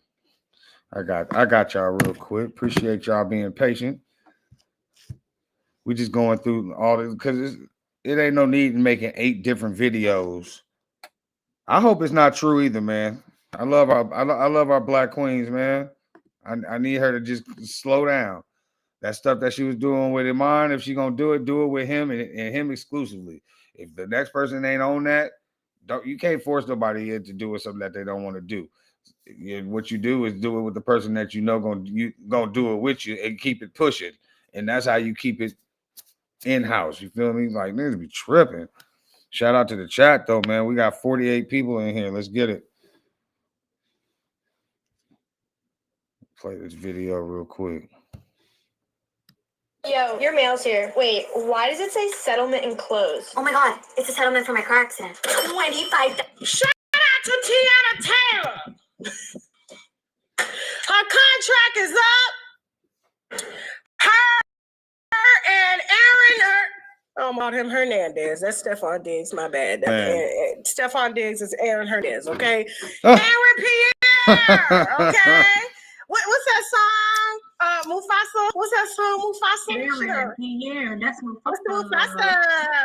Aaron Pierre, that's Mufasa. It's cold as hell here, man. Aaron Pierre, that's for what? Listen to me. You think I ain't cold? You don't see me with this jacket on and a hoodie with a hat and a wave cap. It's not. I'm in California too, so I don't understand why it's so cold over here. Good thing over here, I got a little space heater over here, so when my feet start getting too cold, I just bloop, and that they warm it right on up. But what's going on with this weather across the nation? I've been seeing like little clips and stuff all over YouTube talking about how the earth freezing over and blah, blah, blah. But like for real, it's cold. It's not, it's California. It ain't supposed to be this cold. I'm just saying, I'm in the desert. You know what I mean? Women, Aaron Pierre is for white women. You didn't see the way he didn't really have no swag, but we saw the third leg and stuff like that. But I did reach out to the team and they shut me down. They didn't want me nowhere near this story. I said, how dare y'all close the door on me about this relationship? Or was it a relationship? Here's the thing. I know TT got upset with me when I said that she was too clingy. It was given too much too soon. You're going through a nasty divorce, okay? Nasty. I mean, hell, baby daddy ex-husband just got the police called on him by one of Ra Ali's alleged girls that she sent down there to have a threesome with him. And then the girlfriend that he was supposed to have threesome with didn't want to participate, and she only wanted it to be a twosome. And so allegedly he wanted to force her to do it anyway. So she had to call the police to tell the police she didn't want to participate in the threesome because Teyana allegedly had got him into that kind of thing. All right, now. Oh, I know I'm finna hear from the team, but Happy New Year, Teyana. I'm glad that you're starting off new and fresh, and Was that too much, Jasmine? Nope, I think it was pretty on the nose. That's what I'm saying. Like, you think, man, that's why he out here strung out. You can't introduce a man like that and then just leave him high and dry. I'm not a man having to order girls from Ra Ali because allegedly she's a madam. I'm trying to see how cold it is right now. Ra Ali, she can't, but she too big to be selling. Nah, man, shoot, we hitting 41 right now. She got breathing problems. She got a CPAP machine when she gonna sleep at night. Listen. See, listen, you was talking that junk, but the cook talking about our 60 winter is cold. Nah, man, we hitting right now at 41 degrees. 41 degrees. It's cold right now, cuz it's cold over here. For Ra Ali. Back to the subject at hand. All I'm saying is that I felt like it was forced. I felt like she was way too clingy, too soon. You just got out of a nasty, very public divorce. And I feel like he was just rebounding. I feel like he was a popular guy at that time. And everybody was looking at the third leg. She got to see it up close and personal. He sounds a little bit more needy than what she's used to. That's why she slides another hoe into the bedroom, because she ain't got time to be there. You know, she be traveling. She got 2 kids she got to fend for. You know what I'm saying? And she be on everybody's project. Look, I got 47 people in here right now. Y'all tell me how cold it is where y'all at. It is 41 degrees over here in Menifee, California. You can't tell me nothing about no 60 degrees right now, Triple the Cook. How cold is it where you at? Where you from? And the rest of y'all that's in the chat, put it in the chat. Where y'all from and how cold it is, because it's 40. Like I said, it's 41 degrees out here. Including her own, and she ain't got time to be settling down and cuddling and sucking on a man's ear to make him feel comfortable. And every time I saw them together, he was always like,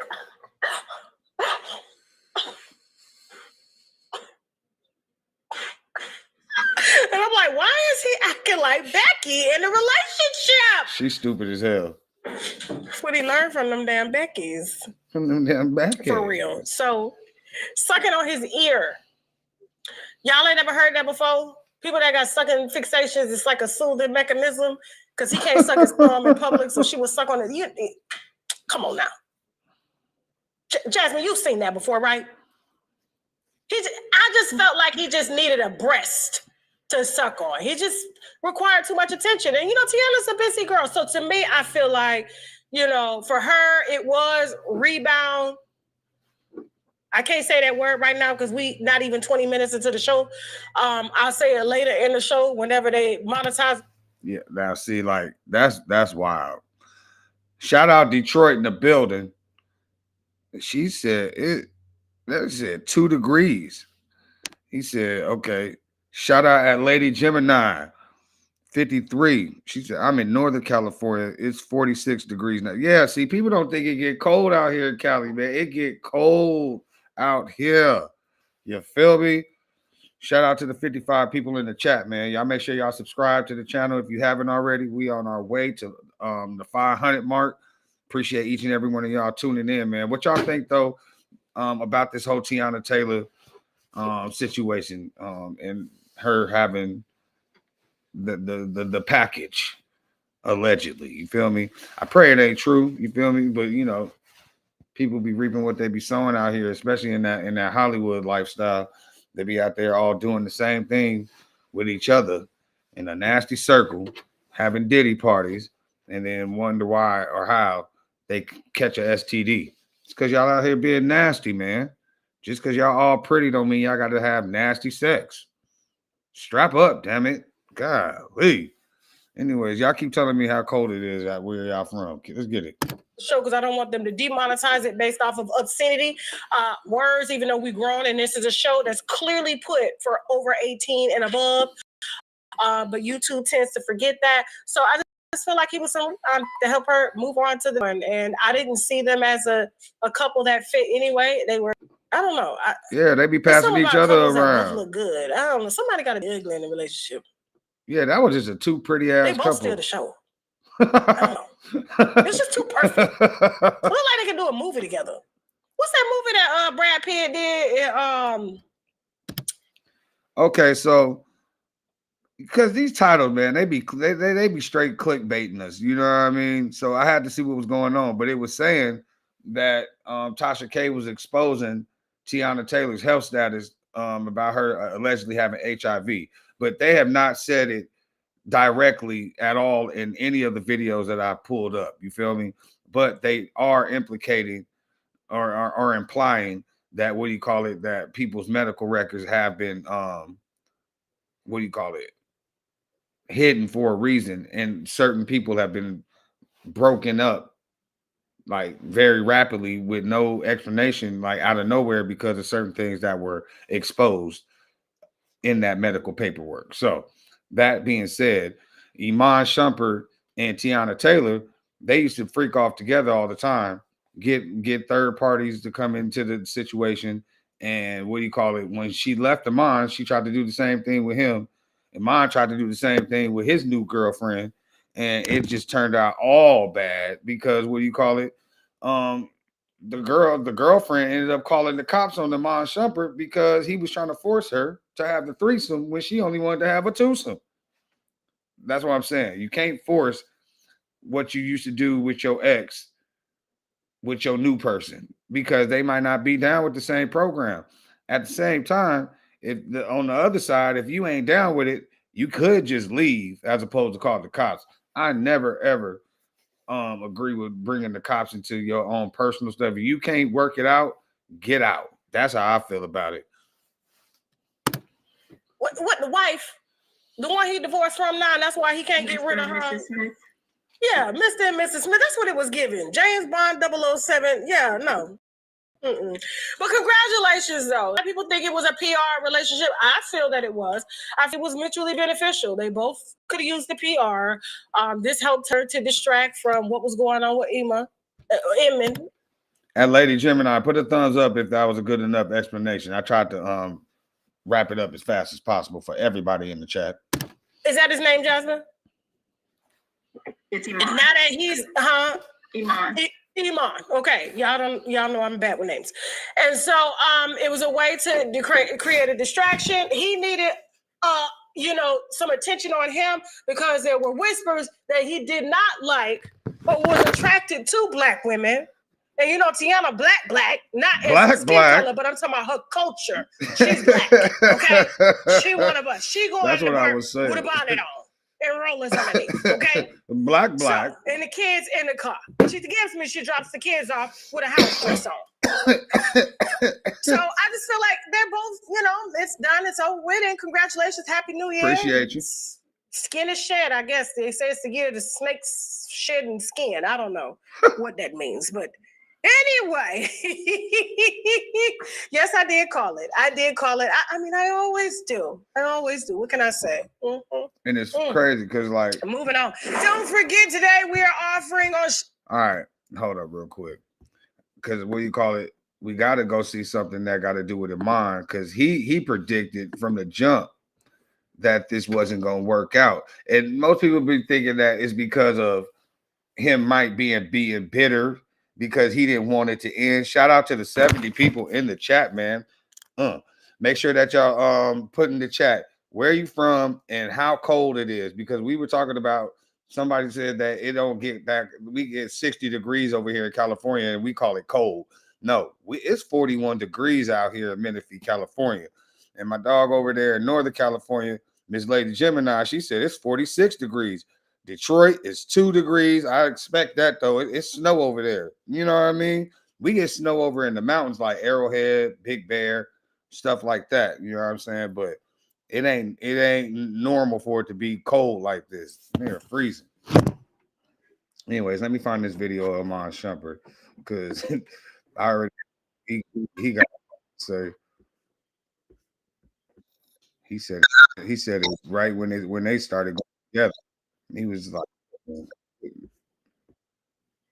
he like white girl. He ain't gonna work.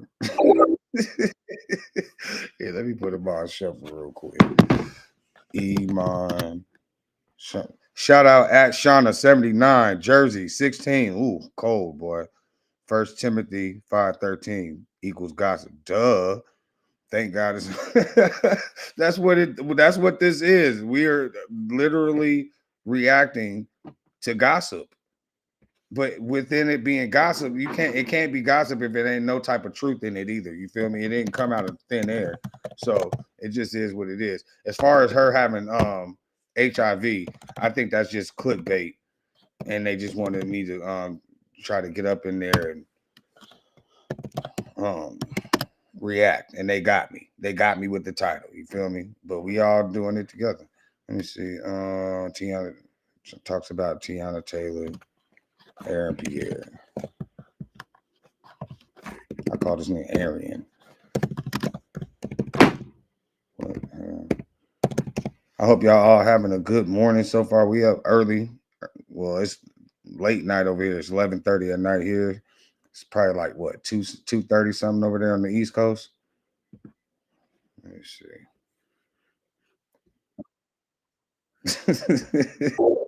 This fool.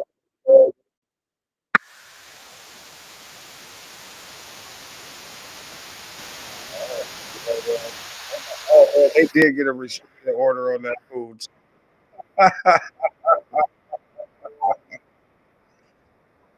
What he said? Iman, crap. This is.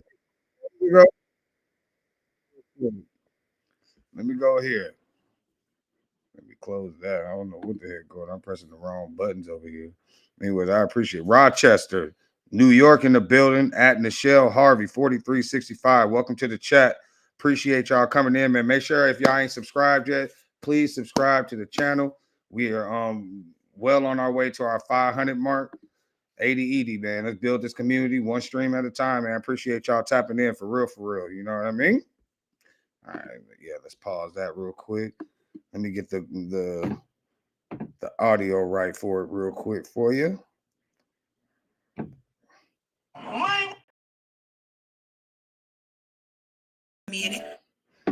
We're gonna do this joint video first, and then we're gonna do. I gotta hear Iman talk his crap by himself. It's a specific video. I think I just gotta find it. What me and Aaron have, it's very healthy and it's very gentle. It's very soft and it's very kind. It's very sweet and it's very warm. It's all the stuff that she basically saying it wasn't with Iman because he was rough, rugged, and a straight up jigger. Roughneck. She loved her some Iman. You feel me? So having Aaron as the rebound, and you hear the way she's saying it, like gentle and loving, and like it's almost as if she mocking it, but she trying to be genuine about it. But it sounds like she mocking it to me because that ain't what she really on. It's one of the best feelings that I've ever had. All right, man, we knew it was gonna happen. We knew it was gonna happen. Yeah. I didn't hear the news. Teyana Taylor and Aaron Pierre, they called it quits. I guess he couldn't. So Iman Shumpert is asking for Teyana Taylor to be held in criminal contempt of court and to be thrown in jail for 20 days. Okay, now y'all going too far. Come on, Iman. For what? Well, this is what. So he's basically saying that when Teyana Taylor spoke out, remember we reported in the room about the divorce agreement that they had. Oh my goodness, I'm so happy you asked. Teyana Taylor winning that Golden Globe is the same reason why Halle Berry is the only Black woman, or one of the few Black women, with a Best Actress Oscar. Halle Berry won for Monsters Ball, and the theory behind why she won is the fact that she was a Black woman being fetishized by a white man with a racist father. Teyana Taylor's character in One Battle After Another is basically the same. What are the penalties for not filing your taxes? All right. Here's the damage. There are two different penalties you'll be hit with. The first is the interest on. Y'all make sure y'all press that like button, man. Let's get this like button up. Hit that hype stars. Father. Teyana Taylor's character in One Battle After Another is basically the same. Teyana Taylor just went off after Man Shumpert and Aaron Pierre exposed her for being the worst woman they've ever dealt with. Remember when she and Iman were still in the middle of their divorce and she went around telling people that he was leaking court documents? It turns out that was all a lie she made up to get back at him. And just when we thought she and Aaron were getting somewhere, she left him to be with Leonardo DiCaprio so she could further her career. Hold on. They done switched up. We need the video to be bigger than my big old head on the thing. Here we go. Won't switch back. And we back. All right. Whew, I don't know what Teyana is on, but old girl is wildin' out here. Okay, so this mess with Teyana playing these men actually started when she filed for a divorce from Iman, claiming that he was a jealous, serial cheating narcissist. She said he was insecure about her success, wanted her to stop working after motherhood, but then complained about it when she did. And this only got worse when his NBA career also went down the drain. Now, what most people don't know is that just after Teyana filed for a divorce, Iman also filed a motion with his his attorney, alleging that Teyana had physically attacked him unprovoked several times. Still, since Teyana did such a good job convincing everyone that she was the victim, Iman's DV claims didn't go anywhere. The judge didn't take it seriously, and neither did the public. In the motion, he recounted one incident when Teyana allegedly interrupted his game and attacked him. He said, and I quote, "I was downstairs with my headphones on playing on my PlayStation, and she started hitting me. I used to work with special ed kids and was taught to hold them from behind with a bear hug to calm them down. I yelled for my siblings and went upstairs where my mother was. Not only that, even with all the backlash he was getting, Teyana turned the heat up on him when she accused him of leaking their divorce documents. But according to the streets, she apparently leaked those documents and then turned around to blame him so that he would look like the bad guy in this. And when it came to..." Listen, man. Petty. There's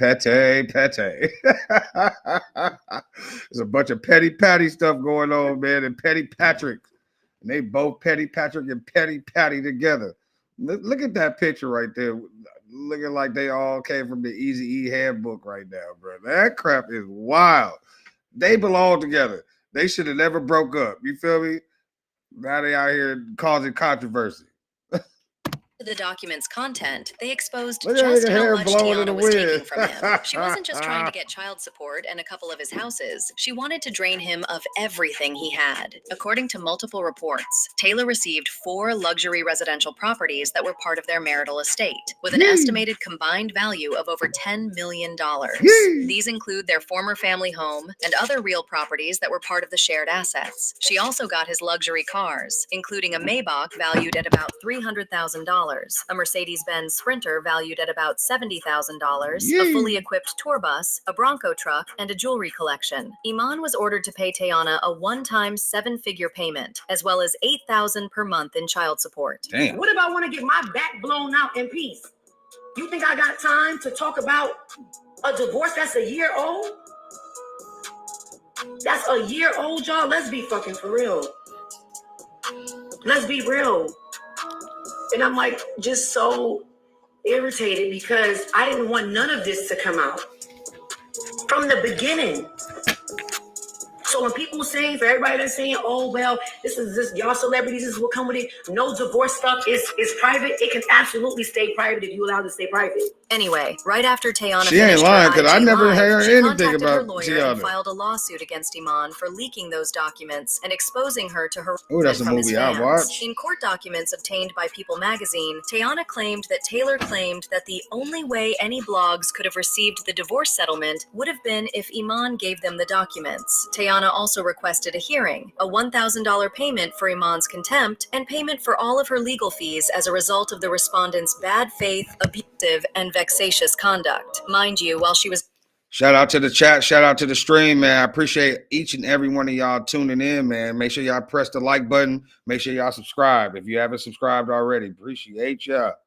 Dragging this man in and out of court and taking all his money, she was on the internet telling folks that she didn't want his money. But baby, that's hard to believe when every time she sends him to court, he ends up having to pay her for something. Anyway, Iman actually responded to Teyana's lawsuit through his lawyer, denying everything. My client, Mr. Iman Shumpert, has never leaked any allegations or claims stated in any of the pleadings. Mr. Shumpert adamantly denies providing any information to any media. Specifically, but without limitations, he denies that he leaked any information which may have served as the basis for the multiple news reports preceding the trial of this matter. He added, as agreed by the parties and as ordered by the court, he has not, and he will not disclose any of the contents of the now sealed file, nor will he reveal or discuss the substance or content of any orders or pleadings. Now, as y'all already know, right after she ended things with Iman, she jumped into another fruitless relationship with Aaron Pierre. Immediately. But guess what? Less than a year after they got together, she dumped him and went for Done. Leonardo DiCaprio. The reason behind their breakup hasn't been confirmed by either of them,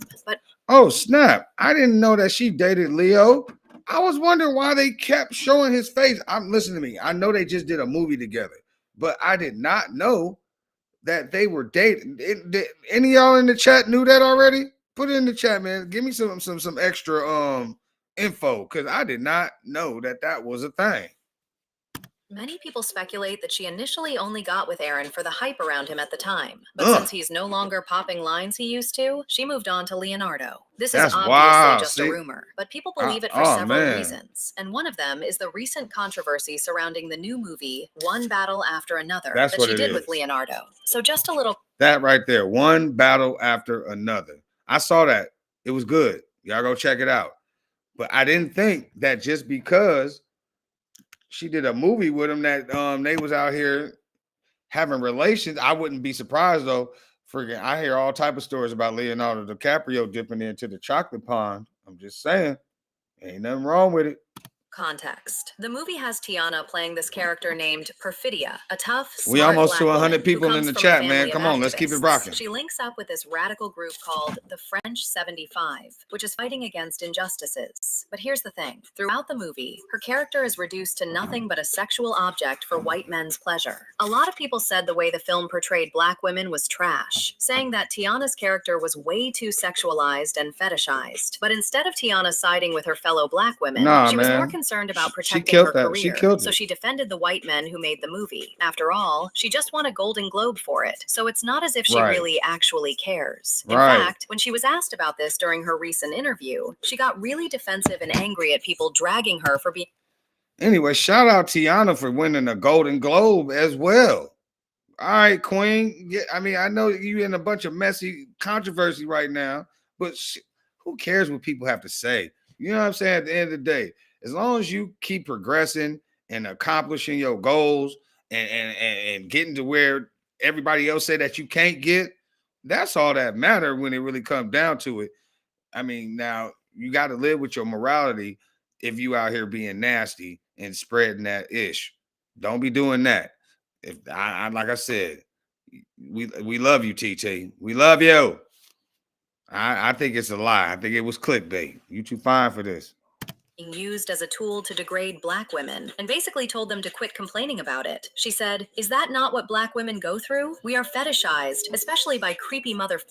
And we are, unfortunately, the least protected people. Showing what black women go through, that's a hard reality to accept. And this movie should spark debate. I always knew it would, because sometimes you just gotta shake the table." Now, obviously, Aaron and Iman didn't see these red flags in Teyana when they got with her, but they've both learned the hard way. Hell, even her fans are disappointed too, because they expected her to stand up for black women. But she just went along with her white producers because they have the power to make her career bigger than what it currently is. One person said, "She wants the power couple look. She's been chasing it since Iman was into her, and nobody, and I mean absolutely nobody, needed to know what happens in her and her husband's Hold on, bedroom." y'all. Another person said, "I love Teyana, I gotta but do she's this. gotta learn she's not entitled to fame. It's the first time we ever had 100 people in the chat on the channel at the same time, man. I appreciate y'all for getting us here, man. Let's get it.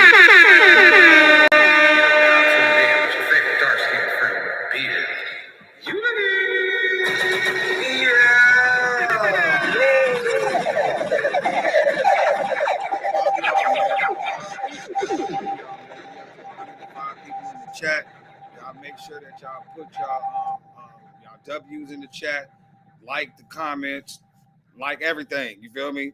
I can't even talk. I'm so excited. Let's keep it going.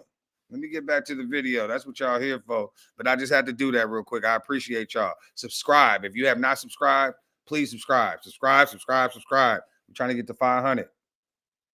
Seems like she thinks she deserves recognition just because she's making these ostentatious projects, but they always seem kinda conceptually half-baked and hard to get into, despite them usually being pretty good in a general sense. But now I want to know your thoughts. What do you think of Iman and Aaron exposing Teyana as the bad guy? And do you think Teyana really did these men dirty, or did they get exactly what they served? Let me know your thoughts in the comments section below. And don't forget to click here to watch this other messy video. Hold on. Let me find the one with him. He's sitting in a truck. It was like 10 months ago, but he was already predicting that. What the heck? Reveals why she left Aaron Pierre. Shocking picture. Why is that a picture of him and his homeboy kissing? Oh man, she said she caught. I'm trying to tell you, boy. These clickbaits is a mofo. Hold on, quick though. Where you mine at? Doo-doo.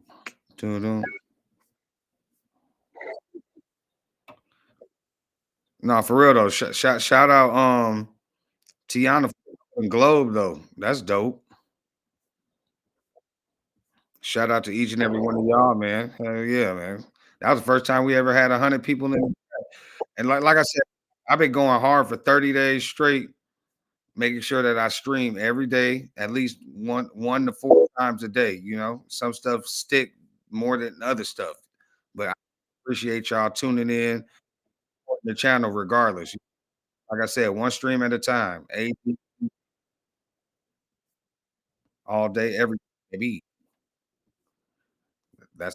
That's part of the consistency, you know. And I appreciate y'all. All right, Aaron Pierre won't make it. Let me type that in and see if that'll pull it up. Okay, that's him saying mocking them. Okay, yeah, this is the one right here. Here we go. I told you I'll find it. I'm gonna find the videos, man, because what you call once my brain start going, I'm like, we getting it. That ain't the video. Hold on real quick. There we go. What y'all doing up so late anyway? What y'all got going on? It's Monday. I know y'all got to go to work in the morning. All right, here we go. I found it. Let's get it.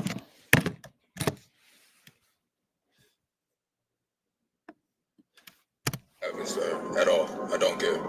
Like everybody they tiptoe around with this social media, but what y'all don't get is that it be real consequence for y'all little flexes, y'all quick flexes for $300 that you need. It be consequences for that. Y'all, Iman Shumpert got the audacity, like the straight up, unfiltered, fresh out the package audacity to be out here predicting the downfall of Teyana Taylor's new relationship when he the main reason she left in the first place. So let's get this straight. You cheated, embarrassed her, got caught up in multiple scandals, was allegedly out here playing stepdaddy to your side chick's kids, and now that Teyana done moved on, you the one with relationship advice? Boy, if you don't shut all the way up. Let's go ahead and break this all the way down, because the levels of delusion are through the roof. Now, let's not act like Iman was some devoted husband who woke up one day and got blindsided by Teyana leaving. Nah, he earned that divorce. This man had the streets talking about his infidelity for years. Every time folks tried to give him the benefit of the doubt, another scandal dropped. Rumors about him creeping? Check. TikTok tea about him having a whole side baby? Check. Allegedly sending pics of himself with their baby to his little sneaky links? A big old check. Like, make it make sense. And the wildest part, through all of this, Teyana was still trying to defend him. Still holding it down, still protecting his image, still trying to make it work. But for what? Because while she was out here making sure he didn't look like a trash husband, he was out here acting like one. And when she finally said enough is enough, now he want to act like she's the problem. Baby, we not doing that today. Because you got to understand that when Teyana finally pulled the plug, she didn't just leave any old way. Sis left with class. She didn't run in social media dragging him. She didn't put out all his business in the street. And she sure as heck didn't play that bitter ex-wife role. Teyana Taylor just did. And that's what really got Iman pressed. See, he thought she was gonna beg, cry, and do the whole love and hip-hop dramatic breakup thing. No, baby. Teyana just got her papers, grabbed her piece, and kept it moving. And then she found a man who actually values her. Because that's exactly how we got Aaron Pierre, the real-life Mufasa, stepping into the frame. Now, I know they ain't confirmed nothing yet, but we don't need to be wearing contacts to see the truth. These two popped out at the 15% pledge program. A few days later, they hit up the American Black Film Festival Gala together, and baby, they was serving power couple energy effortlessly. Did you see that hug? When Aaron won the Rising Star Award and Teyana pulled him in, child, that was not no regular congrats friend hug. Aaron Pierre is the complete opposite of Iman. For one, he ain't messy. He ain't got 50 side chicks waiting in the DMs, and I know it's too early, but it kind of looks like he actually respects Teyana. Iman saw all of that and immediately started hating, allegedly. And just when you thought Iman couldn't be more ridiculous, he done took his broke boy bitterness to a whole new level. Now they saying he out here trying to snatch the kids just to spite Teyana, make it make sense. This the same man who tried to lower child support after already paying the bare minimum. The same man who allegedly neglected his own kids when they were in his care and was caught putting his personal luxury over their well-being. I ain't pulling this out of my butt, but this the same time that allegedly had his 2 kids under 8 years old riding in a rideshare in Chicago while he sat in a private car. And he got the nerve to talk about who deserves to be a parent. Boy, get out. Like, it's given bitter. It's given salty. It's given I need attention, so let me create drama. And all this just because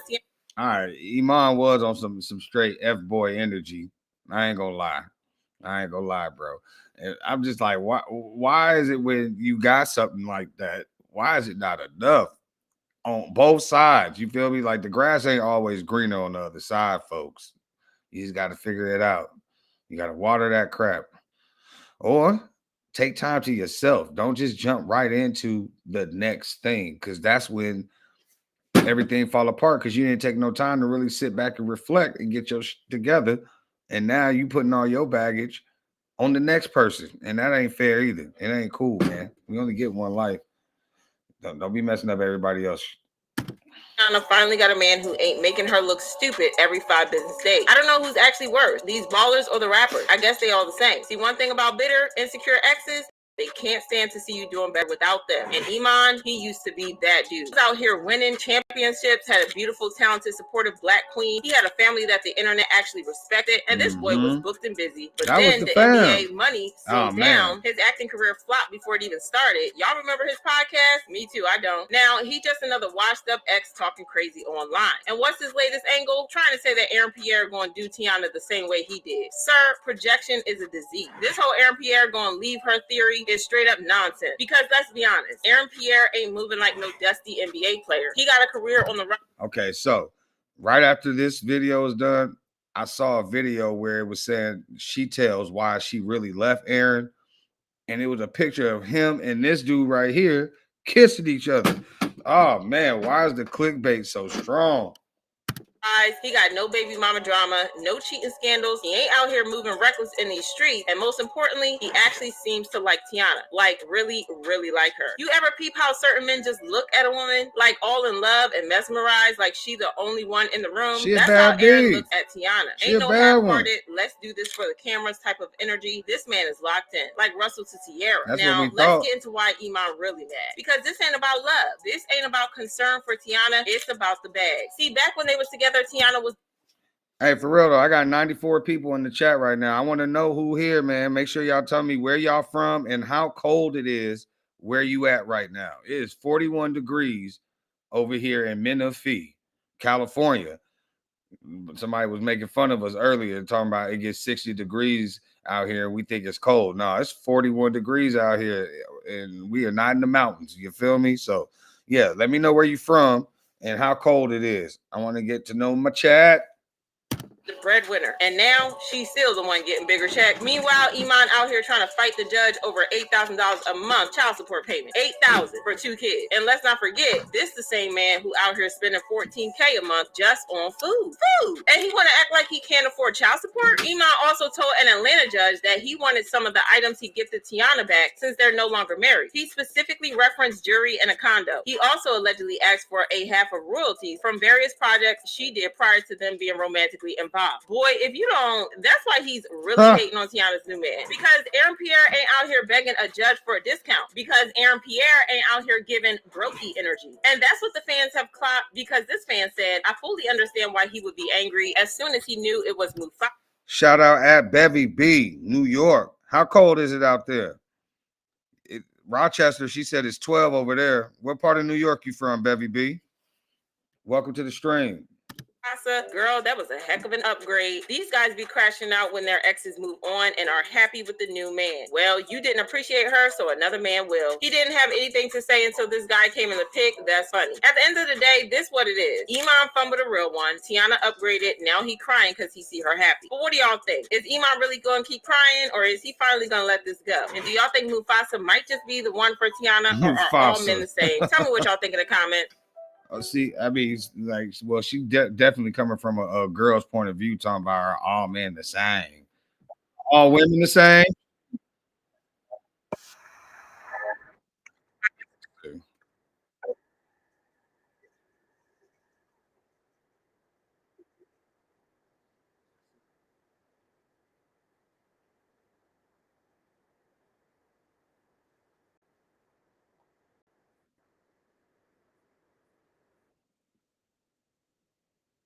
He said, "Here, I don't care what happens to her. I don't care."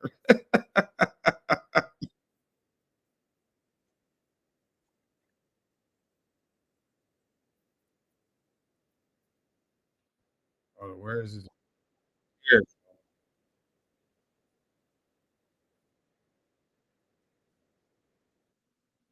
Here we go. Let me get back to the beginning of that.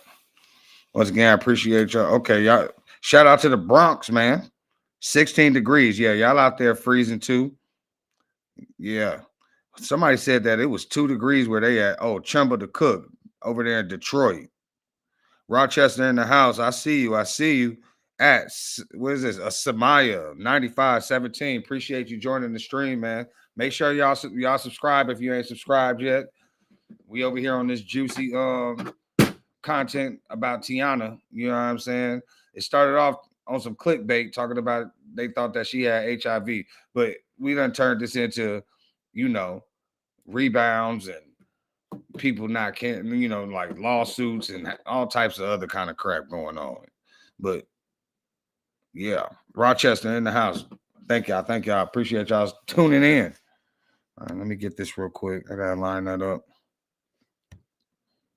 There we go. King James never met Jesus, but for some reason, his edited version is the one that y'all swear by. You trust a king's decree. You might want to sit down for this one, because Hollywood just dropped a bomb so loud. Even the Beverly Hills housewives paused mid-champagne sip. After months of silence, whispers, blind items, deleted posts, and suspicious award season smiles, Teyana Taylor has finally broken her silence. There we go. We line and back trust up. me what she revealed about Aaron Pierre. Baby, this... Shout out Connecticut in the building. Hooping, 1983, Connecticut. He said it's 7 degrees out there. Bundle up. It's a cold world out here. This isn't a breakup. This is a betrayal wrapped in a scandal dipped in a Hollywood cover-up for months. The internet kept asking, why did Teyana walk away from a man the industry treated like the next Oscar season Golden Sea? Hild, was it jealousy? Career tension? A mysterious third presence lurking behind the scenes? Or did Aaron Pierre have an entire double life crafted like one of his film characters' method acting included? And just when fans thought it couldn't get any messier, the name Calvin Harrison Jr. slipped into the conversation like a plot twist no writer's room could have predicted. Suddenly, the whole industry started squinting, whispering, and pretending not to sip the tea that was clearly boiling over tonight. Oh, man. Oh, man. Oh, man. I didn't even hear this one. Now, see, we done heard every other rumor under the sun. Nobody was saying that he was over there hunching on the dang writer or co-star. Come on now. Come on, Aaron. We're not just unpacking drama. We're diving into Teyana's truth finally unleashed and the betrayal Hollywood. At Hoopin, 1983. I said that earlier in the stream. I have always thought that Aaron Pierre was on some gay stuff. And to each his own, you feel me? But my thing is, if you like dudes, stop taking these bad babies off the market. You know what I'm saying? Like, stick true to what you want to do. You want some man butt? Get some man butt. Stop taking Teyana butt. Tried so hard to keep buried. Buckle up. This scandal has receipts. Buckle up. The story begins long before the public meltdown. Long before Teyana's voice shook the internet. Long before Hollywood insiders started whispering like church ladies outside a scandalous Sunday service. The truth is this: the breakup wasn't sudden, wasn't random, wasn't just a celebrity couple drifting apart. It was a slow burn, a pressure cooker, a quiet ticking bomb that everyone close to them heard but pretended wasn't happening. Teyana Taylor didn't wake up one morning and decide she was done with Aaron. Now, shout out to Aaron Pierre, though. You feel me? Like, he is a great actor. You know what I'm saying? He's all thespian and proper. And he can play different roles and stuff like that. You know what I mean? But at the same time, Pierre need to go be with Peter somewhere over in Spain and stop over here stroking on Teyana. Well, they ain't together no more anyway, but we're going to find out why Teyana says that they not together no more. You feel me? Shout out to the chat. Y'all keep letting me know where you from. How cold is it where you at right now? 41 degrees out here in California, man. And Pierre. No, she reached that point after months of confusion, suspicion, and watching a man she once trusted turn into someone she barely recognized. The world saw chemistry, sex appeal, a rising star who seemed humble and charming. But Teyana? She saw the mask slipping. She saw cracks. She saw inconsistencies. And maybe, just maybe, she saw things she wasn't supposed to. It all started with changes so small, nobody took them seriously. One minute, Aaron was supportive, affectionate, and fully present. The next, he was distant, distracted, overly emotional about things that made no sense. He would play the victim in arguments that didn't even exist. He would twist conversations until Teyana felt like she was apologizing for things she never did. And whenever she tried to get clarity, that's he that would light break skin down, stuff. claiming she didn't understand him, claiming he was under pressure, claiming Hollywood was changing him. But here's the gag. It wasn't Hollywood that was changing him. It was the hidden world he was building behind her back. Friends started noticing his behavior too. He spent long hours texting people she didn't know, people he refused to name, people whose numbers weren't saved under their real names. He became overly protective of his phone, walking around with it glued to his hand like it contained nuclear codes. And whenever Teyana asked him who he was talking to, he'd snap, accusing her of being paranoid, accusing her of being controlling. Meanwhile, everyone else could see the changes. He wasn't just hiding something. He was living in a whole different emotional universe. And then came the whispered rumors. At first, they sounded ridiculous, too dramatic even for Hollywood. But the thing about rumors is they don't start unless there's smoke. And baby, there was smoke everywhere. Insiders claimed Aaron was getting a little too close, a little too emotionally intimate with certain young male actors he had recently worked with. Not just friendly close, not mentorship Teyana. close, not brotherhood close. This was closeness that made people stare a second longer. Late night rehearsals that turned into overnight conversations. Private meetups that didn't match his schedule. Messages that seemed way too tender to be professional. When the whispers first reached Teyana, she dismissed them. Switch to TurboTax and file your own taxes free in the app if you didn't file with Hold on real quick. us last year. Just file. Let me find this out.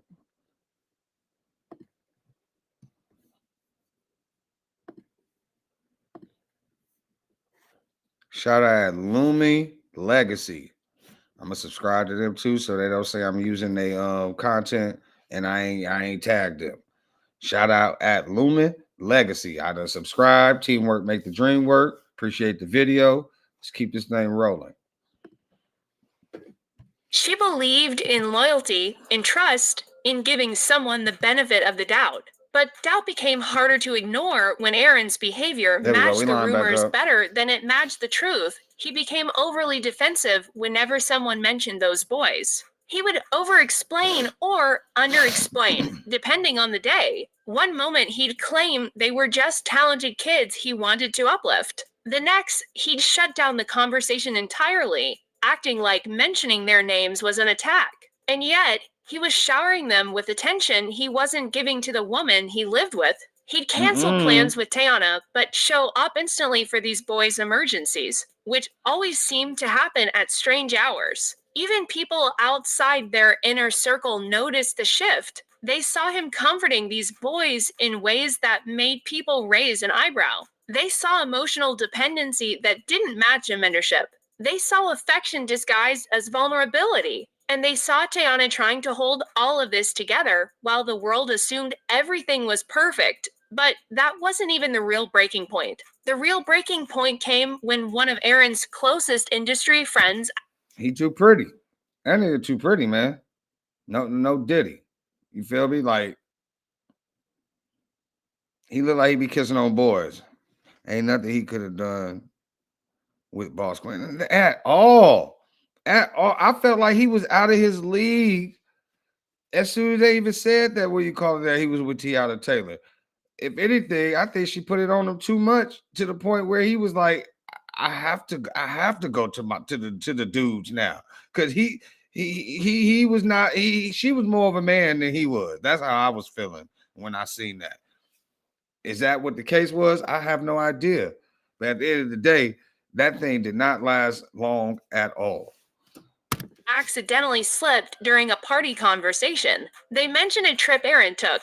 A trip he had told Teyana was strictly business. A trip where he claimed he barely had time to breathe. Except according to this friend, that trip wasn't business at all. It was emotional escapism. It was him spending nearly the entire weekend privately with one of those same young male actors. No public sighting. No witnesses, no press. Just the two of them in a secluded rental home under the guise of creative character work. Teyana didn't react right away. She stayed calm. But inside, he was out there getting man butt, talking about they was practicing for a movie role, doing character building. Oh, man. I mean, everybody got their own opinion. It is what it is. What's yours? Tell me what it is at No Alliance.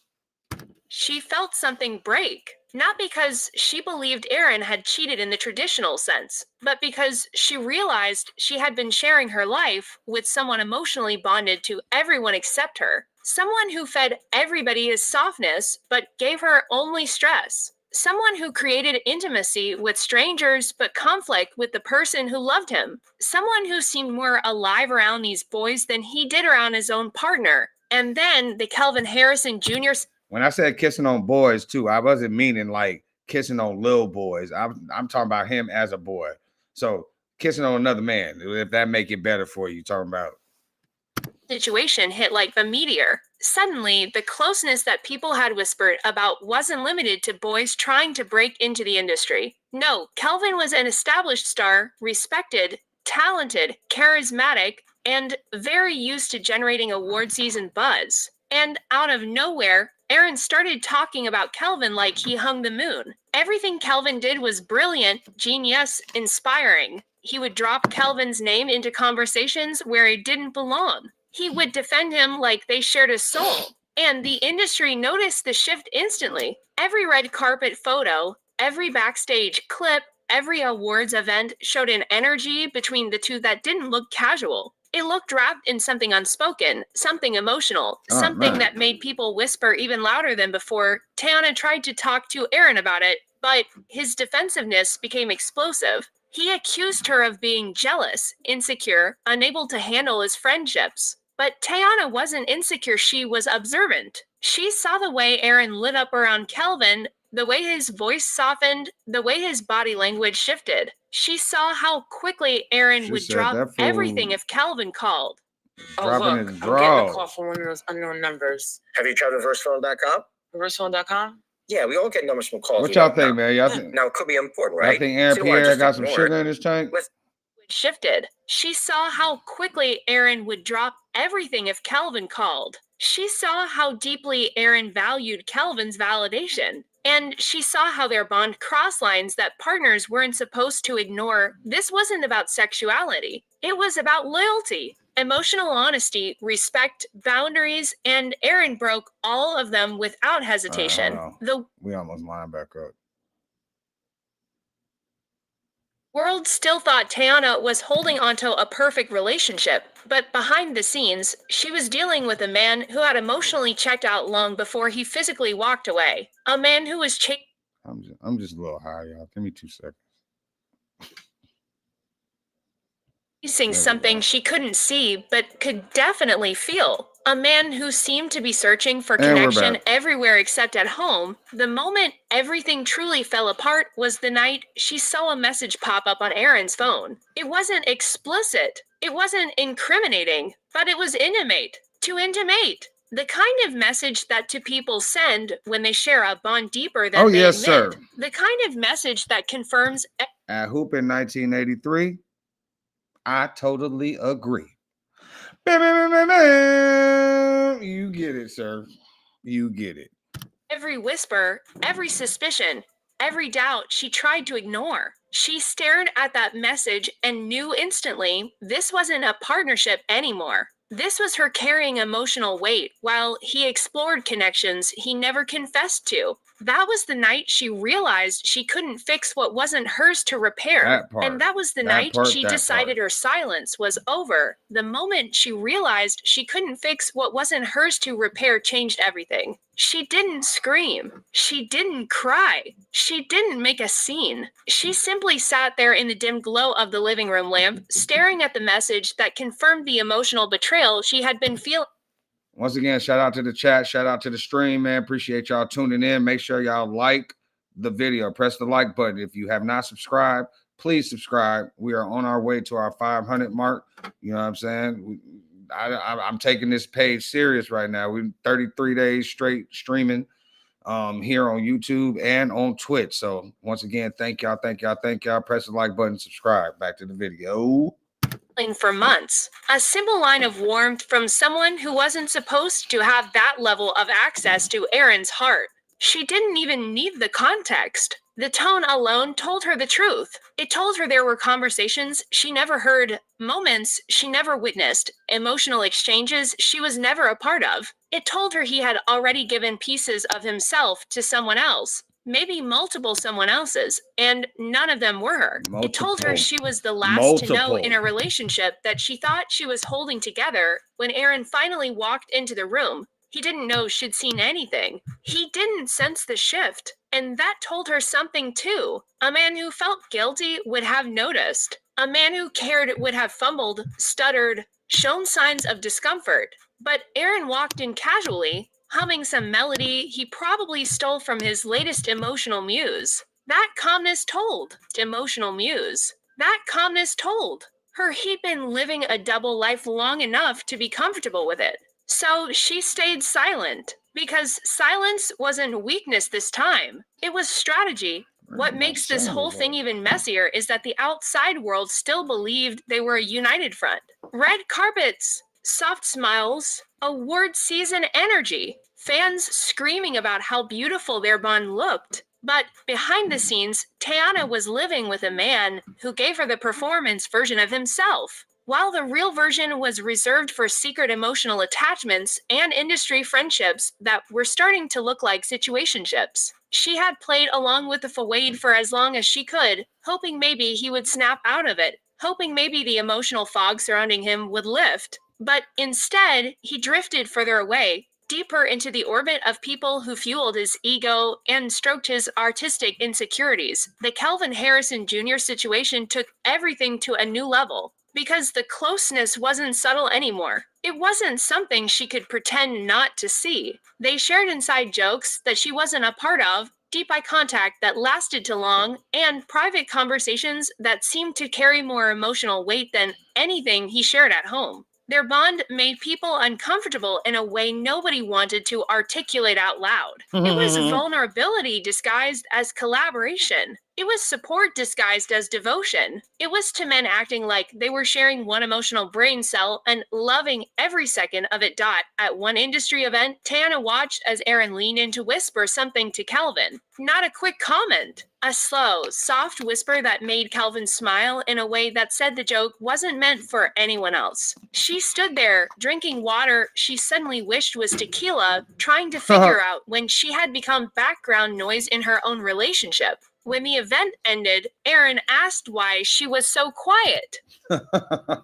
Tequila, she was like, I need a shot of Patron right now. Why is my man over here whispering sweet nothings into another man's ear in a party full of people?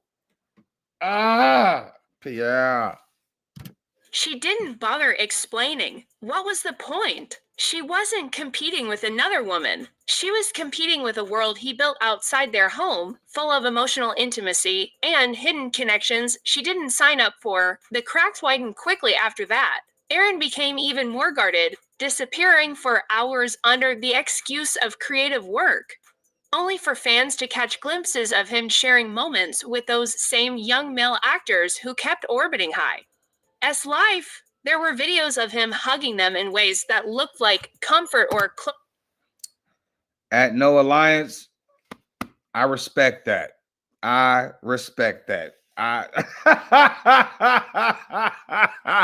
My dog said I spoke too soon. Listen to me. I've been on this stream for a little minute, man. I'm glad that when you call, you was able to come to your own conclusion, and that we can all be able to get on the same page, because that's what this channel is going to be about. Us being able to engage, talk, have disagreements, and then come to a conclusion to either agree to disagree, or we get on the same page and we all say, yes, this fool Aaron Pierre got some sugar in his take. All right. It is what it is. Just say it and stop, messing with our bad ones like Teyana. Come on, man. That DL stuff is not the business.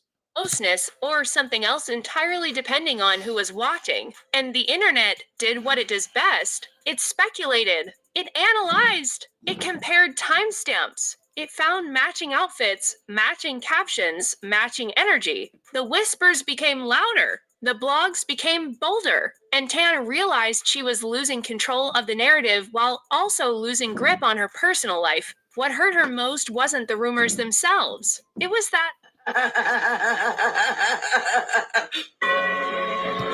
Hold on real quick. Let's get past this little ad real quick. That's right. Beagle will find all your What hurt her most wasn't the rumors themselves. It was that Aaron never tried to shut them down. He let people speculate. He let the internet talk. He let industry insiders gossip. And every time Bruh, this AI ain't no joke as far as like the narration go. Now, what it is whoever Lumen Legacy is, they got it on point. They got their stuff set up to the point where they describe it, AI interpret it, and they put this whole thing together. And a lot of this stuff is either there's some truth to it, or we are being bamboozled. Either way it go, it's some information for us to be able to talk some crap about. You feel me?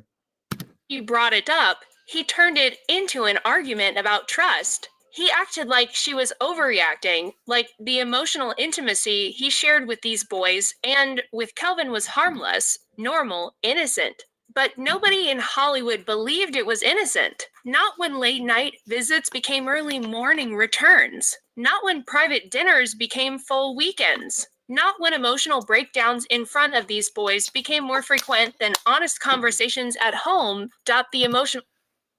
Hold up. Hooping. I done got kicked off 2 channels today. I'm not going to be silenced because I don't fit your narrative. Oh, yeah. No, listen to me. I ain't silencing nobody. Everybody is free to their opinion. And I'm interested to see how y'all think. Period. You know what I'm saying? But all that kicking people off the channel, I ain't doing none of that. You know, at Sunset Gift 54, I want to know as a woman how she could see it. His body language says it all. How she couldn't see it. I'm trying to tell you, it's just a vibe. There's a certain vibe.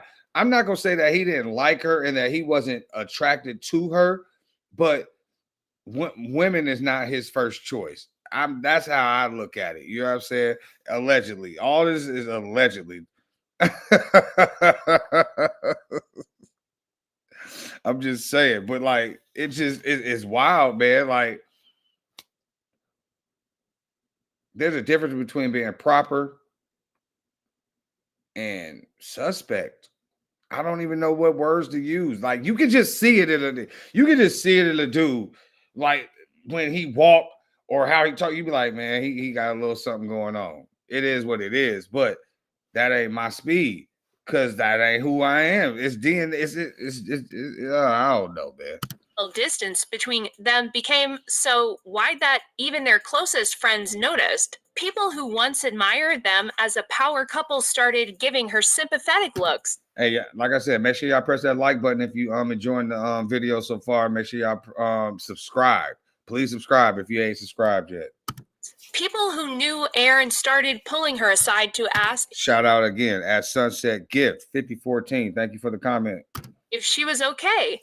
Some even hinted that Aaron had been acting different for months, changing his personality depending on who he was around. They weren't accusing him of wrongdoing. They were telling her he was lost in an identity crisis, searching for validation in places she couldn't reach.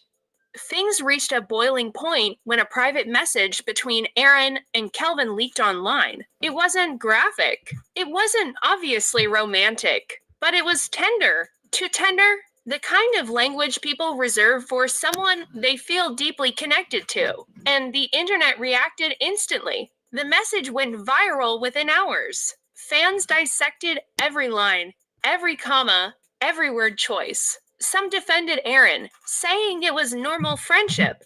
Others claimed it was emotional infidelity. And then there were the people. Okay, and to be fair, just because he hang out with a dude a lot don't mean that he got sexual feelings or what do you call it, like attractions towards him. You know what I'm saying? Like that's not fair to prejudge as well. But in this situation, it's looking kind of suspect. You feel me? Let's get back.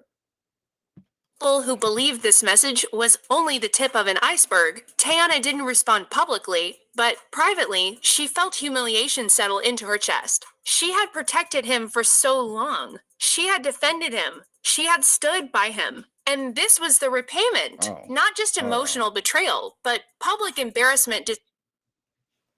She was the last to know in a relationship that she thought she was holding together when Aaron... That's over here touching stuff. All right, there we go.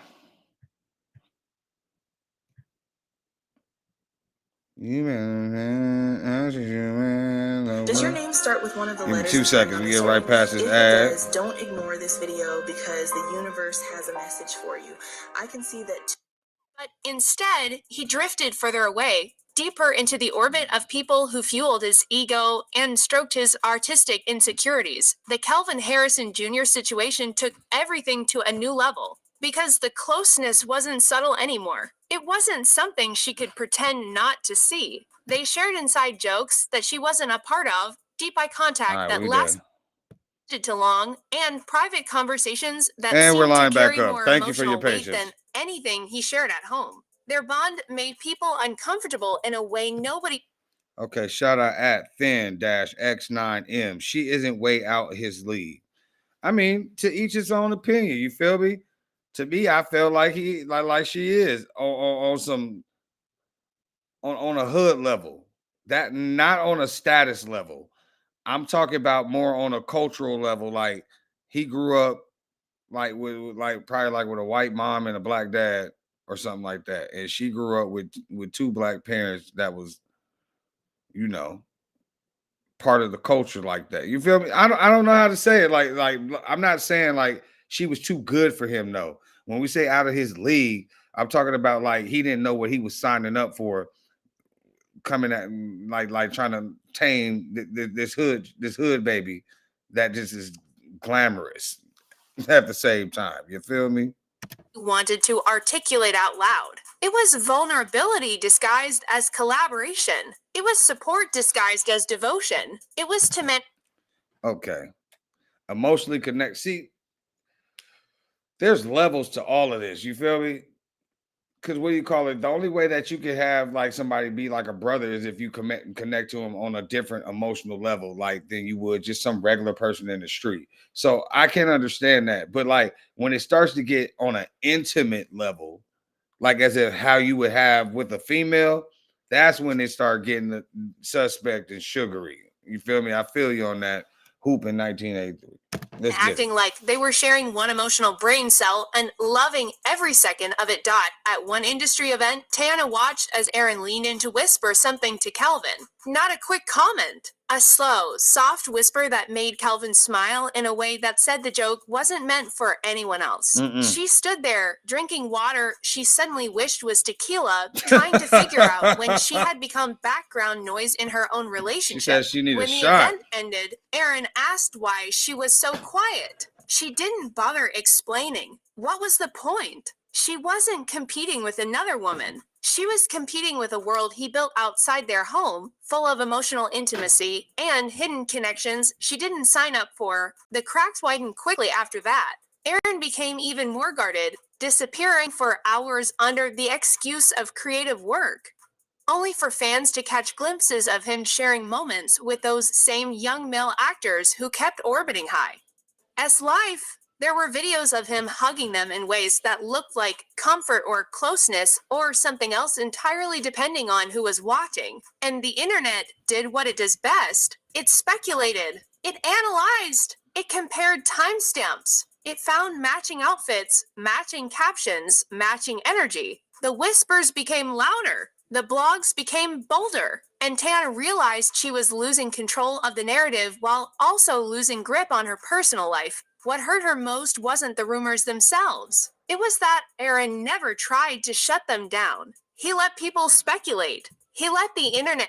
Look, man, some people say it's just better to ignore, you know what I'm saying, rumors, because you know the truth. You know what it is. But when you in a public spotlight like these cats is, sometimes you just have to nip that ish in the butt immediately.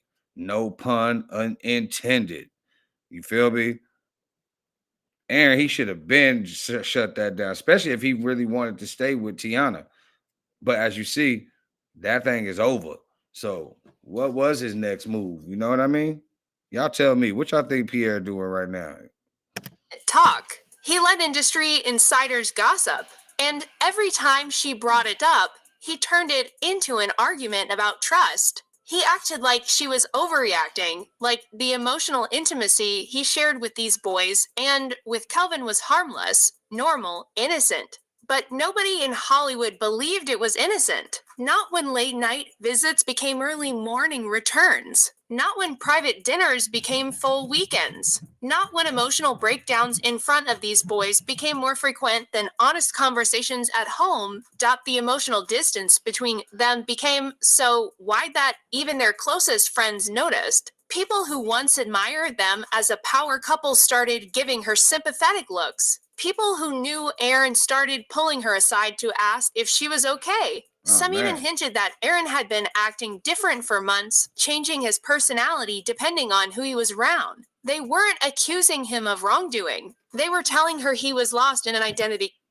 Y'all think Teyana Taylor team paid Luma Legacy to make this video? Because she got Aaron looking real bad. Oh, man. Crisis, searching for validation in places she couldn't reach. Things reached a boiling point when a private message between Aaron and Kelvin leaked online. It wasn't graphic. It wasn't obviously romantic, but it was tender. Too tender? Tender. The kind of language people reserve for someone they feel deeply connected to. And the internet reacted instantly. The message went viral within hours. Show the message. What's the message? Fans dissected every line, every comma, every word choice. Some defended Aaron, saying it was normal friendship. Others claimed it was emotional infidelity. And then there were the people who believed this message was only the tip of an iceberg. Teyana didn't respond publicly, but privately, she felt humiliation settle into her chest. She had protected him for so long. She had defended him. She had stood by him. And this was the repayment. Not just emotional betrayal, but public embarrassment disguised as innocent artistic vulnerability. She realized then that staying silent was protecting a man who had never protected her. She realized she had given loyalty to someone who treated loyalty like a costume he put on when cameras were rolling. The arguments that followed were different from their usual disagreements. They weren't about small misunderstandings. Could you imagine freaking Teyana Taylor and Aaron Pierre in the house arguing about another man? Like, and not Aaron coming at Teyana about the dude. Teyana coming at Aaron about another man. Come on, man. Like, what a waste. What a waste of a relationship, Teyana. Why'd you do it? Anymore. She only did that because she was trying to get back at Iman. On real is. She was trying to make Iman mad. These were arguments filled with resentment, disappointment, and truth. She told him she felt abandoned emotionally. He told her she didn't understand him. She told him she felt like his life was filled with secrets. He told her she was imagining things. And every time she brought up the closeness with Kelvin or the boys, He acted like she had insulted his entire career, but deep down, he knew she had seen too much. He could no longer hide behind excuses or victimhood. His mask was slipping faster than he could adjust it. The night everything finally fell apart happened quietly. No dramatic shouting. No. Yeah. Of course it ain't gonna be no dramatic shouting. There's no arguments. Come on, bro.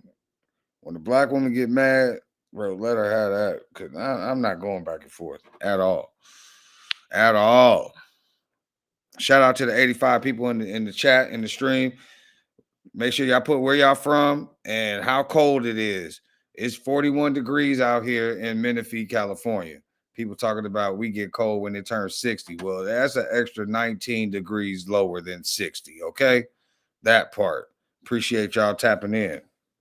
Broken dishes. No slamming doors. Just two people sitting in silence, realizing they weren't on the same page and maybe never had been. Aaron sat across from her, scrolling through his phone, checking messages from people she didn't know. She watched him, wondering how many versions of him existed that she had never met. And in that quiet moment, she felt a sense of clarity wash over her. She didn't want to live in confusion anymore. She didn't want to compete for his attention. She didn't want to fight for a spot in a life he had already filled with emotional replacements. So she made the decision. Not out of anger, not out of pettiness, out of self-respect. She wasn't going to stay with a man who gave his heart everywhere except home. She wasn't going to raise her kids in a relationship full of secrets, whispers, and emotional distance. The next morning. Now, you can either call that having emotional maturity or being selfish. You know what I'm saying? Either way it go, if you ain't good, ain't nobody gonna be good around you. Plain and freaking simple. And what do you call it? I feel like if she had to make the choice to say, you know what? If you got to go have your emotional connection with your man boys over there, do that. But I can't be a part of it no more because I don't want to be part of the narrative that, what do you call it, that I don't support you or that I'm like trying to hold you back from your creativity because you need your homies to be productive like that. You feel me? So either way it go, there's all type of different ways of being supportive, whether it's from afar or right in the mix of it. So she just took herself out the mix because it wasn't on it.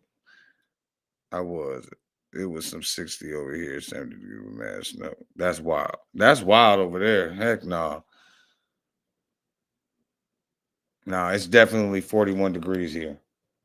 She told him it was over, and for the first time in a long time, he had nothing to say. The moment Teyana quietly walked away from that chaos, she didn't slam a door. She detonated a silent bomb. Because the entertainment industry loves one thing more than fame, a good downfall. And suddenly, people who had been whispering about Aaron for years finally felt brave enough to talk. Assistants who once kept their heads down started dropping cryptic posts. Stylists who used to call him mysterious were now calling him method with a side of manipulation. Old co-workers from theater projects began saying, "Oh, now y'all..." Oh yeah, once again, if you just joining the stream, make sure you press that like button. Please subscribe if you haven't subscribed already. And shout out to Teyana Taylor for getting the Golden Globe. Like I said, I didn't know that. I said it earlier in the stream, but now welcome back. If you didn't know, she got a Golden Globe. So like I said, she act, sang, dance, model. She do it all. I don't care. She out that fool league. I'll see what we were talking about. Hollywood wasn't shocked. Hollywood was relieved. When your landlord texts, but your account says $47, download like 5 different cash apps trying to.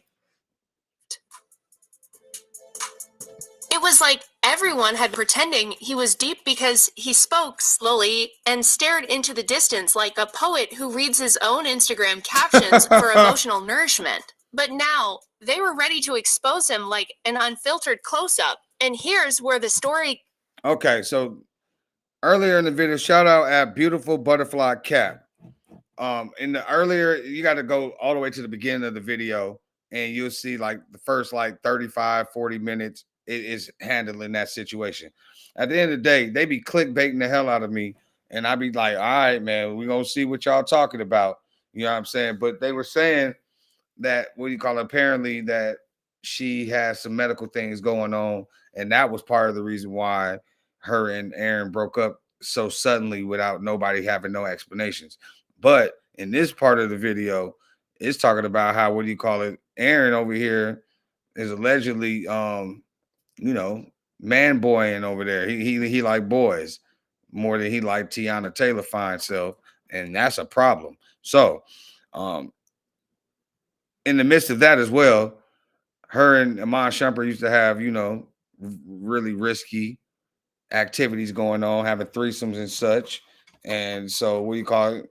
There's a possibility that anything can happen if you out there, having multiple partners and spreading different juices around. Not to say that they weren't, strapping up and blah, blah, blah, but, a nasty person is a nasty person, and you never know who can slip through the cracks. The prettier they are, sometimes the nastier they is. It just is what it is. So, nah. I'm hoping that it was just clickbait, and that everything is well and blessed when it comes to Teyana's health. We don't need another one of our queens being infected with that nastiness. You feel me? Gets even darker because, according to insiders, the relationship wasn't. I appreciate you at Beautiful Butterfly Cap. Once again, man, I appreciate each and every one of y'all in the chat. Make sure that y'all subscribe, like the video, hit that hype star so YouTube know y'all messing with your boy, because I'm messing with y'all.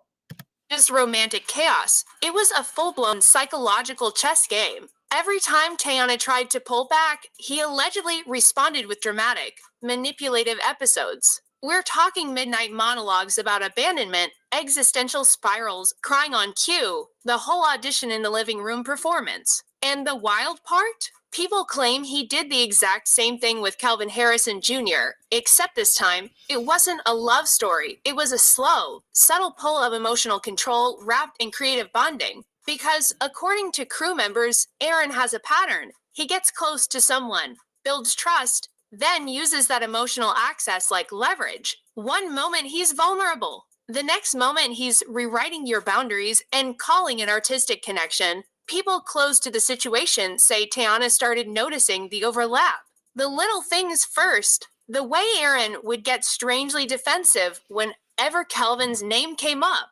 The way he'd refer to him as a misunderstood genius even when no one was talking about him. The way he'd act irritated if Teyana mentioned Calvin receiving praise. The way he'd suddenly disappear for hours on creative retreats, only for pictures to surface of him.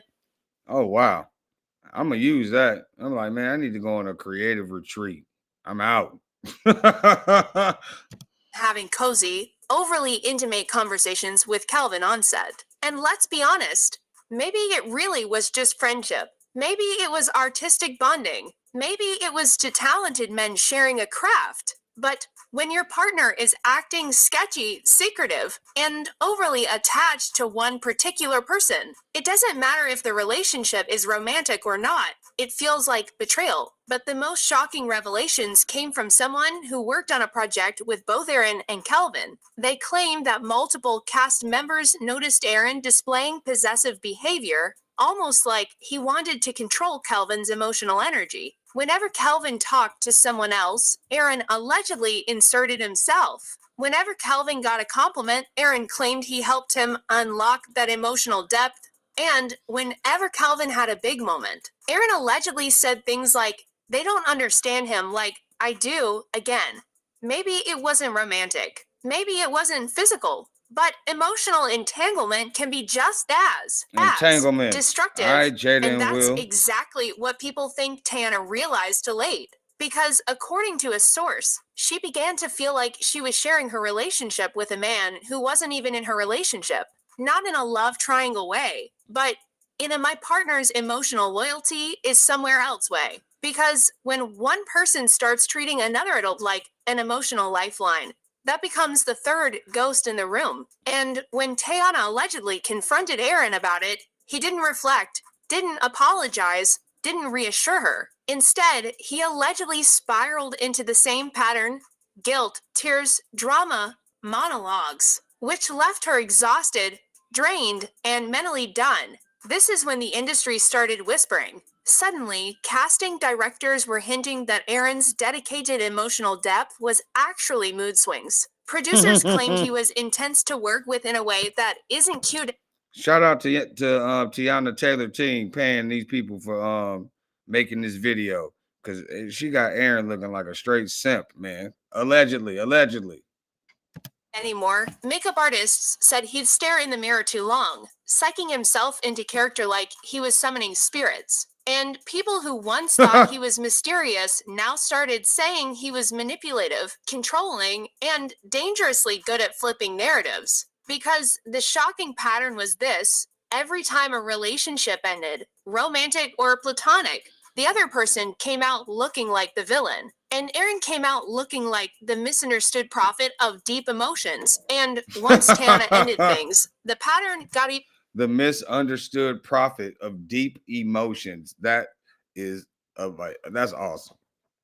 Even louder. According to insiders, Aaron allegedly started telling people he was the one who was emotionally mistreated, that she didn't understand him, that she wasn't supportive enough, that she didn't nurture his inner child. Meanwhile, she was the one paying bills, handling real life, raising kids, and dealing with his unpredictables. I never understand that part, man. Like, it's already got kids. What she look like raising another grown ass man? Talking about she wasn't catering to his inner child. She's not his psychiatrist or his mama or his anybody. No, I don't need you over here catering to my inner child. We are adults. Cater to my inner and outer man. That's it. I don't need you to worry about my child. Storms. And honestly, Hollywood women are tired. They're tired of men who show up with trauma but no therapy, depth but no accountability, passion but no emotional maturity. And Teyana wasn't going to be another burned out caretaker to a grown man who treats his pain like a personality trait. Right. The fallout hit fast. Suddenly, multiple insiders claimed Aaron had similar dynamics with other women: intense charm at first, then emotional dependency, then guilt tactics. And a shocking number of people came forward anonymously claiming they had experienced that same emotional pattern. Some said they thought he was the love of their life at first. Others said they felt drained, controlled, or mentally exhausted by the end. And that's when the industry started putting the puzzle together: the patterns, the emotional tactics, the blurred lines, the obsessive creative bonds. Suddenly, the picture wasn't mysterious at all. It was disturbing. People began speculating that Aaron's closeness with Kelvin wasn't about romance. It was about ego, about control, about wanting to attach himself to Kelvin's rising success. Because, let's be honest, Kelvin Harrison Jr. has been on fire. Award nominations, critically acclaimed performances, rising stardom, everything Hollywood loves. And according to insiders, Aaron allegedly used that connection to boost his own image, calling it mutual inspiration when really it looked like he was clinging to Kelvin's momentum. Some even claimed that whenever Kelvin got praise, Aaron took it personally, like it was supposed to reflect on him too. And when Kelvin started getting bigger roles independently, word is Aaron became distant, bitter, and artistically jealous. But the biggest twist? A lot of you guys call yourself an alpha wolf, which is not realistic for human males. The reality is, if you look below... At the end of the day, their relationship is over. Iman Shumpert, he was jealous of that whole situation, but he already knew that it wasn't going to work because he knew what kind of woman Teyana Taylor really was, which was a thug. She was too thuggish for Aaron, man. He couldn't handle all that black woman, man. He couldn't handle it. Anyways, man, I appreciate y'all tapping in. Make sure y'all press the like button. Everybody that commented, I appreciate each and every one of y'all keeping the engagement popping, keeping the conversations popping, giving your raw opinions. That's what I want. And we keep growing. That's it. That's all we can do is keep growing one person at a time. I'm gonna go ahead and make sure that I subscribe to each and every person that subscribed to me today. And if you want to support the channel, man, make sure y'all make your way over to www.alldayeverydayllc.net. I know y'all see that big old cloud over the top of my head. He got his own collection. We call that the cloud graphic collection. All the way down to the little bambinos. Got the babies right here. Got it in all kind of different colors. Then on the back it say ADED, all day, every day, because that's what we're doing. We growing, progressing, just being the best people that we can be all day, every day, working towards our goals, not letting nobody stop us from doing what we know that we can do with the glory and the help of God. You know what I'm saying? So I appreciate each and every one of y'all. Like I said, all the way down to the little stuff of the bambinos. It's cute as heck. You know what I'm saying? They over here, they can match Mama and Pop. Then we got, what else we got? We got stickers, purses for the ladies, long sleeves. This is a unisex shirt, so the dudes can get that too. But they got a hood on it. We got shirts for the kiddies. $20, man. I got stuff on. I got discount codes as well too. So type the word discount in the comments, and I'll get you a discount code for 20% off on your first purchase. You feel me? But yeah, bomber jackets. More t-shirts for the kids, sweaters for the kids. I like this one right here. If you got kids, man, this would be a perfect one to put them on. Look at that. You got the cloud on the front, and then on the back, I like this a lot. You know what I'm saying? Say reach for the stars all day, every day. Got the rocket taking off for the little bambino. So yeah, man, we got all type of stuff on here. I created each and every single one of these designs, so I hope that you like it. Go ahead and check out the site. Once again, www.alldayeverydayllc.net. You feel me? Got basketball jerseys, football jerseys, baseball jerseys. I got this one. And how everything looked right here on the page, it looked just like that when it comes to your front door. You feel me? I love this. I got this one right here in my bedroom right now. It's one of my favorite pieces. You got the ADED right there on the tag. You know what I mean? All types of stuff. Beanies, shorts, embroidered shirts, hats. The patented shirt for the cloud graphic right there. And everything got all kind of different color waves. So like I said, go check it out. www.alldayeverydayllc.net. You feel me? Man, this was a good stream. This is a really good stream. I appreciate each and every single one of y'all tapping in with your boy. You know what I mean? Go ahead and play it. Going down with your favorite dark-skinned friend with a beard.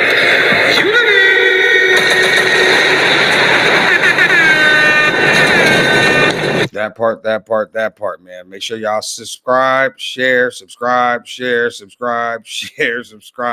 like button, hype stars. All right. Until the next stream, I appreciate y'all, man. One love all day, every day. ADED.